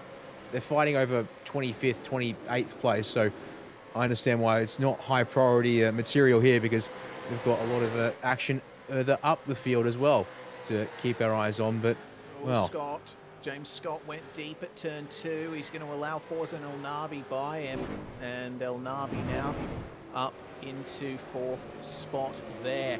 Scott has not had a good last lap. We were just catching it on the broadcast then. He was really dropping from Luke Rosella, and now has had to give up his position to the 097 as well. So James Scott, from the highs of dominating race 1 to not quite having as good of a run here in race 2. He's definitely going to be looking for something to fight back with in these last 12 laps coming up. Yeah, that will be important to see here now. Got to make up ground on the track, let alone also pass teammates and other drivers here to get some places back as they come down to the hairpin once again. And still, your order at the front of the field. Otherwise, unaffected here as they come across the line to start lap number 27. So 12 laps to go here. These guys says, look at this battle pack here. We've got a couple of lap cars in it as well, and that's going to make things a little bit more interesting. But we're checking in on that. There is Chris Coxhead, the second of the HJR Team Jinx Shifters machines. Loxton, his teammate, is up ahead in 12th. Coxhead here in 16th place and trying to make advantage with the tyres he's got underneath him. Directly behind, Matty Jones and Sebastian Flock. They've both made up some decent spots in this second race tonight. There's a little wide there, though, for Flock, as I say so, on the exit of turn 4 there will stymie his run of fraction down through this section of the track. As it's Adam Briggs looking on Philip Kraus. Whoa. Sebastian Vandel on the outside of Blake Delaney. It's going to open the door. Thomas Freeman's going to send it up the inside. Oh, it's going to be a very narrow 3 wide. Contact. It spins Vandel, who was minding his own business on the outside line. Has to wait before he can finally get going again. And oh boy, no more trouble up at turn 6. And started by involving Vandel's teammate Freeman in it all as well. As we're checking here, that would be a where is that? That's that is Loxton. Bailey Fried, Just pardon made me. his way past Bailey Fried. Loxton had been following Fried for some time. Over the course of the last few laps, finally got by at the hairpin. So now Loxton is still looking at a position in the top 10 with Sean McNamara just up ahead of him. Loxton setting 1 minute 13.0 on the last lap, 13.696 for Sean McNamara. So the fresh tyres here definitely coming into their own for those drivers that pitted under the second safety car. Yeah, we'll see what he can do. Oh, another wobble for James Scott. He's now losing time to his teammate El Nabi, which is going to make things even worse. Has he fried that car here? 26 laps into the race here on this set of tyres, and he's just dropping like a ton of bricks, Reese. It's just I've got no other description for it. It's as if the car is dialed in for him to do 25 laps and 25 laps only. And even then, in the first race, he looked comfortable. In this second race, we're at the same stint length, and it's all kinds of a handful for him here, as Johnston up the inside of Bailey Fried to try and stick with Loxton in their pursuit of great further positions up the road. As look at that there from Loxton all over the bumper of McNamara, looking for the inside up to turn 1. He's not going to get it there, Reese, but look at the speed he can carry. Even thinking at the inside for turn 2. That kind of line, though, is not going to help him too far back to make that stick. So he'll have to wait for another opportunity. Well, another opportunity might just reveal itself very shortly here. Out of the corner they come. Loxton right up on Sean McNamara now. And they keep it nice and stable over the big curb, and diving up the inside of turn 6 is Loxton. McNamara sees him coming and has to go a little wide of the apex. There was an ever so slight tap there. Loxton and Coxhead have been very aggressive here tonight, haven't they? Picking up penalties in race 1 for big dives that went wrong, but they're still going for it at every opportunity here. The fresh rubber obviously helping them in that regard. So it looks like a great exit for Loxton out of the penultimate corner, and he's well and truly passed by the time they get into the hairpin, but he's gone a little deep. McNamara sees an opportunity but cannot take advantage. Looked like a lot of wheel spin there. So Loxton now up into the top 10. Gotta say, that decision to stay out under the first safety car has actually worked out pretty well for him. He has been, he was helped a little by other drivers making mistakes, losing positions and crashing, but Loxton has gained 3 positions. Johnstone has gained 8 positions. Coxhead up 2. They've profited. They have indeed, and I mean, yeah, I'm not surprised that it's working here because, of course, the second safety car, the advantage is so much more powerful, whereas the early lap 2 safety car means that, well, they weren't losing that much compared to everyone else around them in that opening stint, I would think. They were certainly under pressure from drivers who wanted to use up what tyre advantage they had, but now they've got such a much more significant advantage in their favour. So look to see Loxton here in particular make up some more spots. Dylan Rudd's only about 2 seconds up the road, and that's probably a fair game for him as Johnson's going through on McNamara directly behind, and he gets it done very cleanly before they exit the hairpin there, unlike with Loxton in comparison. Behind those two guys, there's even more scrapping still going on. Four-car Coxhead group. versus Borg. Here we Side go. by side So across the line, and Coxhead, I think, might be able to get it done here at turn 2. Gets up the inside, but understeers a little bit. Gets into Borgie in the mid-corner, but gets the move done. Oh, Borg's going to keep trying up the inside there. Coxhead has to go deep, but looks like he might have just secured the position there. The straight is just too short for Borg to really have an opportunity to dive, and either way, he had to go defensive versus Matty Jones, who's bringing a proper train of cars with him. Got Cameron Jones and Lee Ellis. Ellis jumping up the inside of Jones there. Little rub at the apex, but Lee makes his way back up into 17th. Yep. Decent pass there, and well, flashed on the headlights to signal intent pretty early on there, and get the job done ASAP. Next target for him is Matty Jones in the 087 machine right there, and then he can get onto Borgen. Well, compared to Matty Jones, he's not looking too good. Although he can't be flashing the headlights too much, Canellis. That's technically not allowed. The headlights are there. You can use them for saying you're trying to get clear of lap traffic, but he's racing all of them for position, so you have to be careful not to draw the attention of race control. Say the same for Matt headlight Kamara flashing as well, because I saw him flashing the headlights at Corey McFarlane across the start-finish line as well. That is fine, because McFarlane is a lap down and traffic in amongst all of this. So yes, using the headlights to indicate you would like the lap car to move out of the way is reasonable, but using it to try and get the attention and distraction potentially of someone you're racing here, not so much by the book, that is. Righto, wow, Lee Ellis up the inside of turn 6.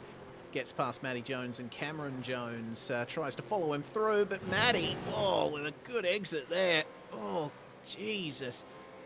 Way offline, though, and could potentially open himself up to Brenton Hobson. Does. Hobbo makes his way past, draws alongside, and, oh, Matty, take it easy on the rear end.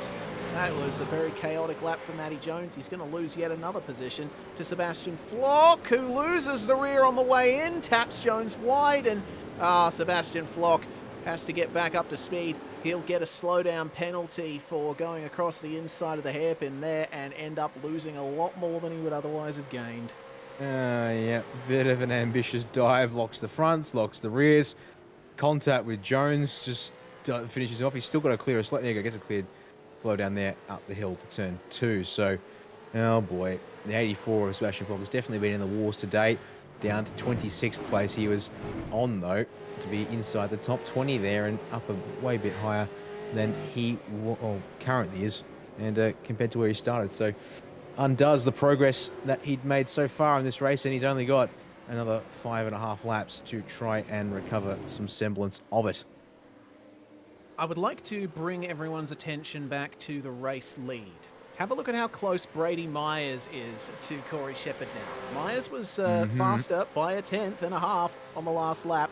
Let's see what the times are this time around. 13.3 for the both of them. So the gap has equalized just a little bit, but Brady Myers is having a proper run at a potential race victory here. We'll see how much Corey Shepherd's tyres have left in them. Yeah, this is coming into the end game. Less than 5 laps to go for these guys here. And, well, this is a real test of how much you've been managing your car and managing your tyres, of course, in particular, above all else. So far, as you said, they're evened out once they got this close here. Does Myers have a little something left for Shepherd on this particular run down the hill? It doesn't look like it. Shepherd stretching the gap back out. It would seem, you can see there 2/10, then another 1/10.5, and then basically dead even. But Myers is going to need a couple more of those 2/10 laps here to give himself a proper chance at finding something on Shepherd in these dying stages. Down under brakes into the hairpin here. Narrower on the way in. Trying to straighten up, but Shepherd opting to do a bit of a deeper run through the turn. That seems to be favouring him here, of course. Across the line they come this time, and well, Myers technically faster on that last lap, despite what it might have looked at on the earlier half of the lap there, as we check out this lovely little shot here of all these cars coming around through the hairpin here. All very busy. As I've just seen Sebastian Flock dive bomb and miss out. Wayne Burke's in the dirt up at turn 2. That's going to see him drop out several spots to the back of the top 10. Loxton goes past him for a free spot to 9th. All right. Well, looks like Burke actually got hit from behind by Andrew Dyson. Well. Yeah, that's unfortunate. Just got tapped wide, and Dyson immediately... well, he tried to pull over and redress, but I think he decided to continue on because there were more cars coming up and he didn't want to cause any dramas. Here's the replay. You get up to this spot here and boop, there we go. Berkey sent wide and into the dirt. And it looks like Dyson has redressed the position. All right, well, hopefully that'll be square enough then in the eyes of race control. He did get back past Burke just a moment later, though. Well, I suppose if the redress is done properly and then you take advantage of another chance to pass, I guess, well, that is what it is as we check out the two Joneses on track. Cameron leading Matty here for 18th place, and let's try to stay with Brian Borg in the 017 up ahead of them as they come to the line to start lap 36 38. So 3 laps between these two guys to sort out this fight, as that's a dive up the inside from Matty. Oh, I think Cameron had to go deep into the corner to avoid contact, and that nearly sent both of them off into the dirt, but they hang on just for now. But that's going to have taken a bit out of the car and now has to reset and go again. Meanwhile, Freeman, Briggs and Gibbs, a couple of drivers here who have been in the wars today and trying to rebound here a little bit, as that's a bit deep in from Briggs, almost into the rear of Freeman.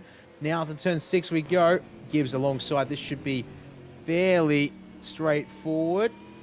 Up the inside, shuts the door on the exit, so gets the job done. Past him. Meanwhile, further on back, Ben Smith. Contact with Dylan O'Shea and Craig Schultz in the 654 at turn 6. Oh boy, that got messy there for a second, and that came off of Ben Smith. Locking up, and Ben Smith, black flag, that's got to be for incident limit because he's not been issued one by race control. Look at what happened here on replay thanks to Virtual Racing School. Have a look at this. He starts in front of this group and ends up behind all of them, and then chaos down at turn 6. Yeah, so it looks like Smith tried to turn in, but Schultz was up the inside. Actually, oh yeah, I think Smith might have lost the rear end, and that was a couple of 4Xs out of that. The incident limit is only 20 in V8SCOPS, so undoubtedly Smith getting a penalty from iRacing for that. All right, time to get back to the race lead, Reese. Yep. It's 0.4 of a second. We have a lap and a quarter to go. Brady Myers is going to have one heck of a lap, or Corey Shepard's going to have one absolute shocker of a lap.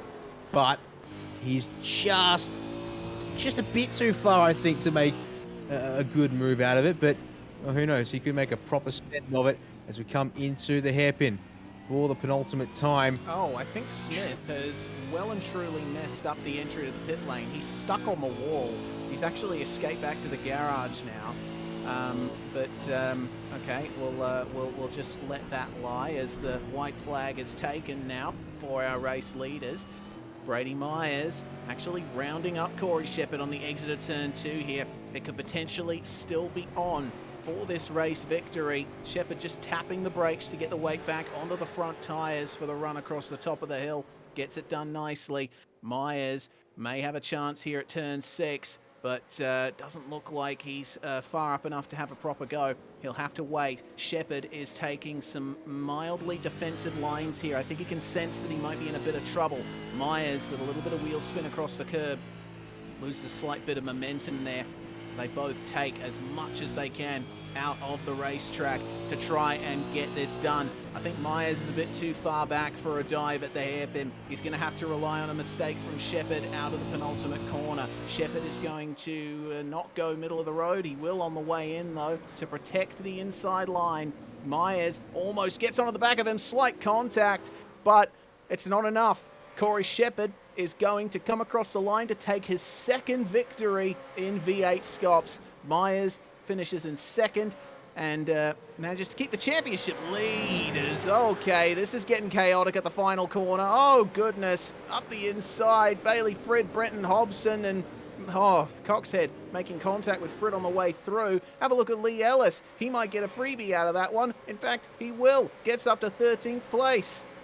Yeah, that was very, very, very dicey, but they sorted out somewhat in the end. Bailey Frit, unfortunately, hung out high on the outside of the final couple of corners as the rest of the field makes their way across the line. Drag race between Craig Schultz and Philip Kraus. This is for position. Oh, a little wobble for Kraus. That will give that to Schultz there. 26th and 27th between those two. Then there you go, Kenneth Latter and Dylan O'Shea come across the line there to end their races a little further on back for that one. And with that said and done, that's everyone across the line, which means we can now turn our attention to the race results as they are. Absolutely. Corey Shepherd by 3/10 over Brady Myers. It was a good late charge from Myers, but didn't quite have enough to face up against Corey Shepherd there. Luke Rosella finishes in third, Forzan El Nabi in fourth place. A very solid night on his return. James Scott, unfortunately, losing out. Started on pole for both races, but made a few costly mistakes in race 2. Has to settle for 5th. Rayan Leonage comes home in 6th. That is a fantastic result for the number 79. Worked his way up beautifully, as did Dylan Rudd and Brett Loxton. Andrew Dyson finishes where he started in 9th, and Damian Johnstone also making the late call to pit under the second safety car work, finishes in 10th, gaining 10 places. That is some nice results indeed. 11th tonight goes to the 88 of Brenton Hobson there after the last lap, last hairpin lunge skirmish there. Wins it on the inside of them all there. Beats Chris Coxhead to the line, and so Coxhead will settle for P12. The last of the drivers with that late stop strategy paying off for the most part there.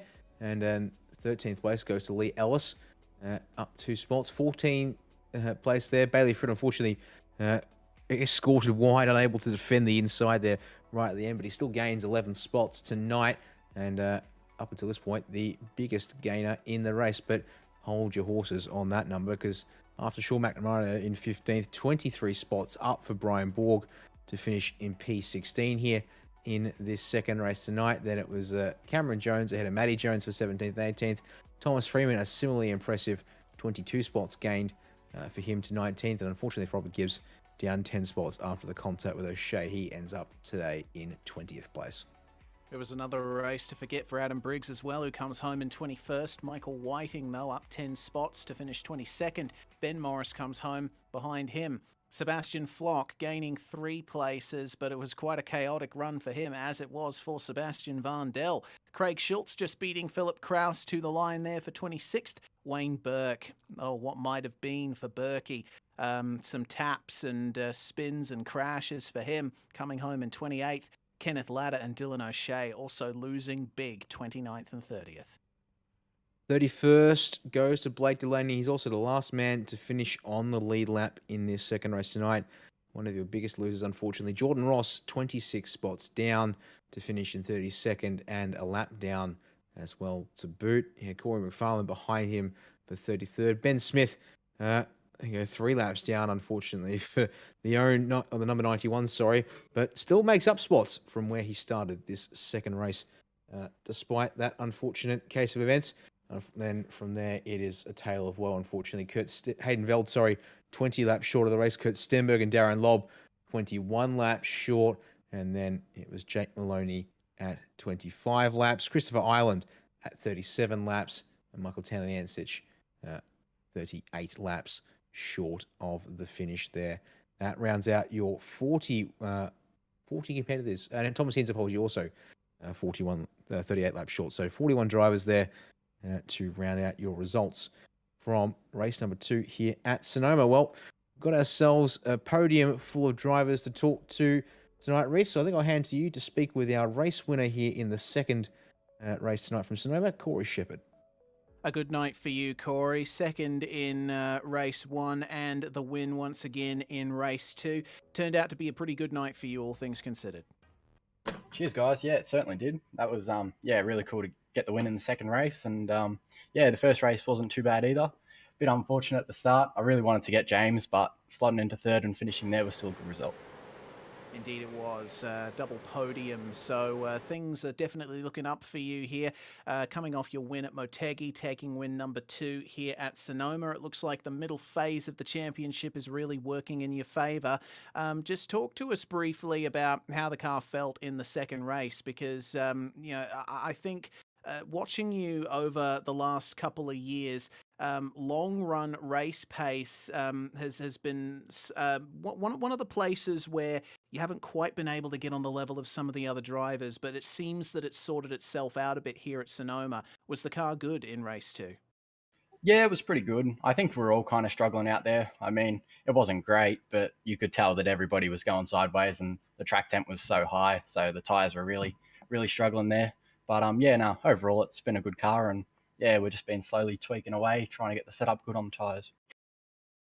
Indeed, and it seems to have been working out well for you. So in the next couple of rounds, really where things are going to start coming good. After Sonoma, we go to Donington. The moved round was going to be earlier on in the season. So what are your thoughts on that place? Yeah, I'm pretty sure I did pretty well there last time we went there in Scops. It's probably not one of my favourite tracks, but yeah, I'm still looking forward to it. As you should be. It's going to be another super sprint there, and considering your performance tonight in this super sprint, should be another good one, at least we'll be hoping so. Before we let you go, anyone you'd like to thank? Yeah, as always, just a big thanks to Premier Racing Team. Also, a big thanks to you guys and to all of my family for all of their support. Brilliant performance once again from Corey Shepherd in the Premier Racing Team number 718 Mustang. Brady Myers was the one to finish in second place tonight in race 2. Dan, have a chat to him. Very well, I will indeed. Well, Brady, good night for you once again, keeping up some solid form, if not quite the top step of the podium tonight. How did things feel out there for you in both of the races? Yeah, not too bad. Car felt pretty decent. I don't think we had the outright speed of either James or Corey, but we're just sort of banking on our tyre life being more prevalent than anything. So I think we had good pace towards the end of the race, and we could come back at them. But yeah, in the first race it was a little bit too late. But in the second race we came back really strong. Just didn't have enough on Corey, unfortunately, at the end. Yeah, we just heard from Corey. He was talking about how he reckoned it sort of felt like you guys were all having to work pretty hard out there tonight, managing the cars, especially given the temperatures involved as well. Given the early safety car there for that second race, how much did that sort of change? Do you have any kind of sort of ideal strategy in mind going into the race, and sort of how much did you have to adjust it by committing to the early pit stop there under the safety car?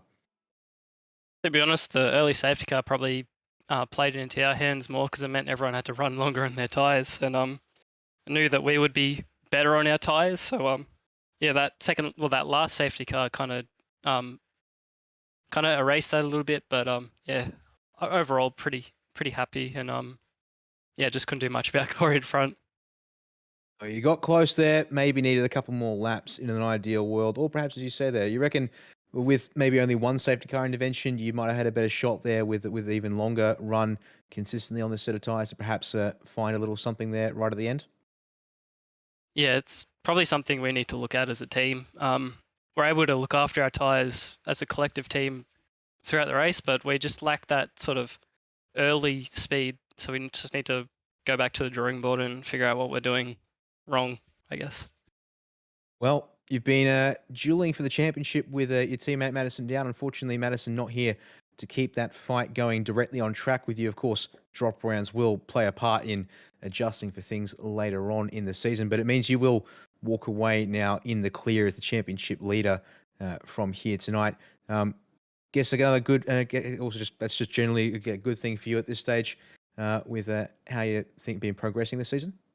Yeah, absolutely. Just banking points, making sure I'm finishing up the front in the top half of the fit, or top 10, top 5. Just banking points. That's the goal. If I can win a race here and there, that's good.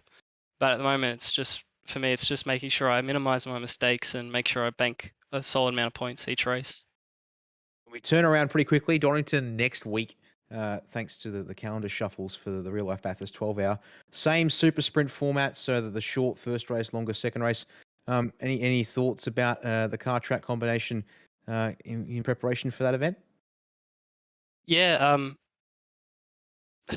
based on our form last year, I think our long run speed again will be good. We just need to, like I said, we need to go back on the drawing board for our early stint pace. But yeah, looking forward to it. It's not my most favorite track, but it's something that I'll always look forward to learning how to be better at a track, and yeah, looking forward to it. Well, before we let you go, Brady, who would you like to thank tonight for your results? Yeah, just a big shout out to everyone at TTR. Thanks to Virtual Racing School and Madison for the setup this week. We ran pretty similar to what he's put out, so yeah, definitely check that out. To my personal sponsor, Extra Motor Trimming, they've been awesome to me. To Card Effects, to Lee Ellis Designs, Tim Pattinson Designs, and to you guys for the broadcast. Thanks, guys. There we are. Brady Myers, second places all round tonight. I think that's a pretty good result, all things considered, Reese.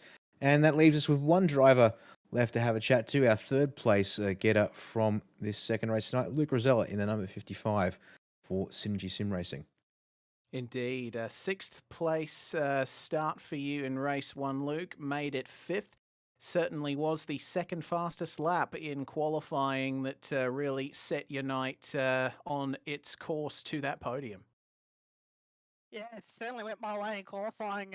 Yeah, like 2 really good laps, within like a millisecond. It was really good. So that was, yeah, pretty ideal start. And yeah, race one was not as action-packed, obviously, as race two. Yeah, tried to save the tyre behind Berkey and really want him to fight Corey so I can sort of follow through. But yeah, the tyre sort of fell off towards the end there. But yeah, it was good to get a top 5 in the first race there. Indeed, it was. Well, Sonoma is notorious for being a track that is very heavy on tyre wear, and the track temperature certainly didn't help with that. Just describe how the car was feeling towards the end of race two, because it must have been very difficult to put the power down. Yeah, it certainly doesn't help. The rears, yeah, get an absolute beating around here.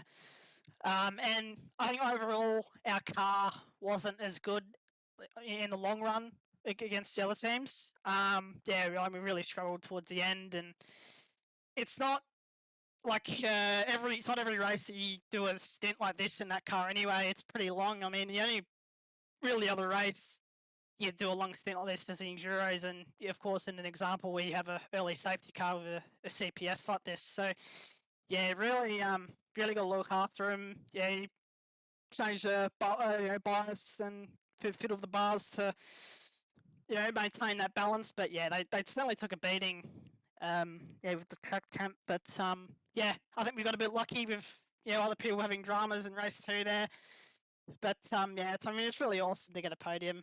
I started in this car a couple of years ago, and wouldn't have thought I'll be fighting for top 5s and a podium. Yeah, it's really awesome. Yeah, that it is. I mean, I was going to raise the point that your form has really gone up, especially in this year. So I suppose that's momentum that you can carry forward to the second half of the season now. Yeah, I mean, this year's been really good. Yeah, had a pretty big pre-season, just smashing the V8 Monday softs. Getting as much time in this car as possible, because I felt like last year I was sort of on and off in this car. I wasn't really consistent with the seat times, which sort of affected my performance. But yeah, this year's been amazing, and yeah, it's really awesome also to be in the E Series this year. Yeah, it's going to be pretty action packed in the next couple months. But yeah, I mean, there's some good tracks coming up in the calendar for SCOPS, and yeah, I think I can't wait and see what we can do. It's going to be good. Yeah, we can't wait either, Luke. Well, who do you have to thank for your podium tonight? Yeah, so I want to obviously thank all the guys for the last few days in SSR for help build the setup and get a good race car under me. I want to thank Wave Runner Performance Center, JK Signs, and of course Synergy Sim Racing. Yeah, it's been great. Let's bring it on. Bring on the next half of the season. Yeah, we echo those words from Luke Rosella. An absolutely brilliant season it has been so far. Action-packed to the brim, Dan. I can't wait for Donington.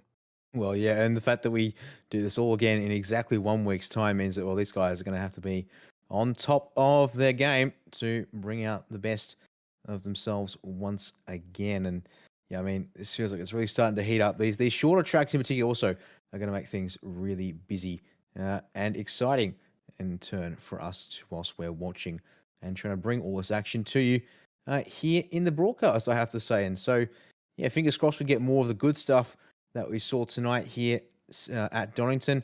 A little bit different, of course, in terms of track, and maybe hopefully temperatures won't be so crazy high perhaps, but then again, high temperatures do add a bit of spectacle to the racing here. And I guess, well, that's all from me. Reece, anything else you want to add before we wrap things up? The only thing I'd like to say is that if you're interested in catching up with the action at Donington, it takes place in a week's time. We'll start off at 6 p.m. Australian Eastern Time. July the 24th is what we're going to be racing Donington on, and I'm really looking forward to it. Thank you very much, everyone, for tuning in around Australia, across the world, on YouTube, on Facebook, on Twitch as well. Make sure to follow us on Twitter at SimSpeedTV. We're SimSpeed Esports Network on Facebook as well. So make sure you send us a like on those platforms and follow on with everything that we're doing across the course of the next few months. I'm Reece Gardner. It's Dan Yeaman, who was alongside me in the commentary box tonight, with Scott Fontaine on production. From all of us at SimSpeed TV, we say thank you to Virtual Racing School and Too Easy Finance for their support of this series. What's going to happen next in the Virtual Racing School V8SCOPS? Anything is the answer. We'll see you next time. Are you new to sim racing, or maybe a veteran struggling to reach the next level? Have you ever wondered how the aliens reach impressive lap times that seem impossible to achieve? If so, you're not alone. Most drivers reach a certain level and get stuck. But getting faster on track is easier than you think. V8S coaches are some of the best sim racers in the world and offer one-on-one driver skills training at affordable rates to help new drivers learn the basics and help experienced drivers break through to the next level. Are you ready to get faster and get off the iRacing roller coaster? If so, V8S one-on-one personal training is for you. If you've invested in your equipment, it might be time to invest in yourself. Just go to virtualracingschool.com and sign up for a 30, 60 or 90-minute session with one of our world-class coaches, and you'll learn exactly what to do for faster lap times and more podiums.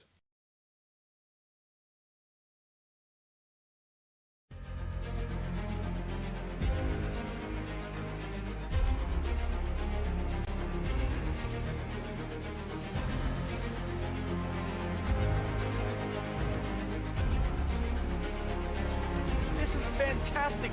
This is GT racing right now. He's got traction, he's got really outside of both of them! Maloney! Oh, he's taking Anderson. Anderson's up the Oh my god! Big crash! Oh my goodness, half the field's gonna get rolled! Six very close. These guys are going to want to make their way through the field very quickly. Oh, here we go. Oh no! That's massive. This is it! This is over. I can't believe this. Oh my God. God, what?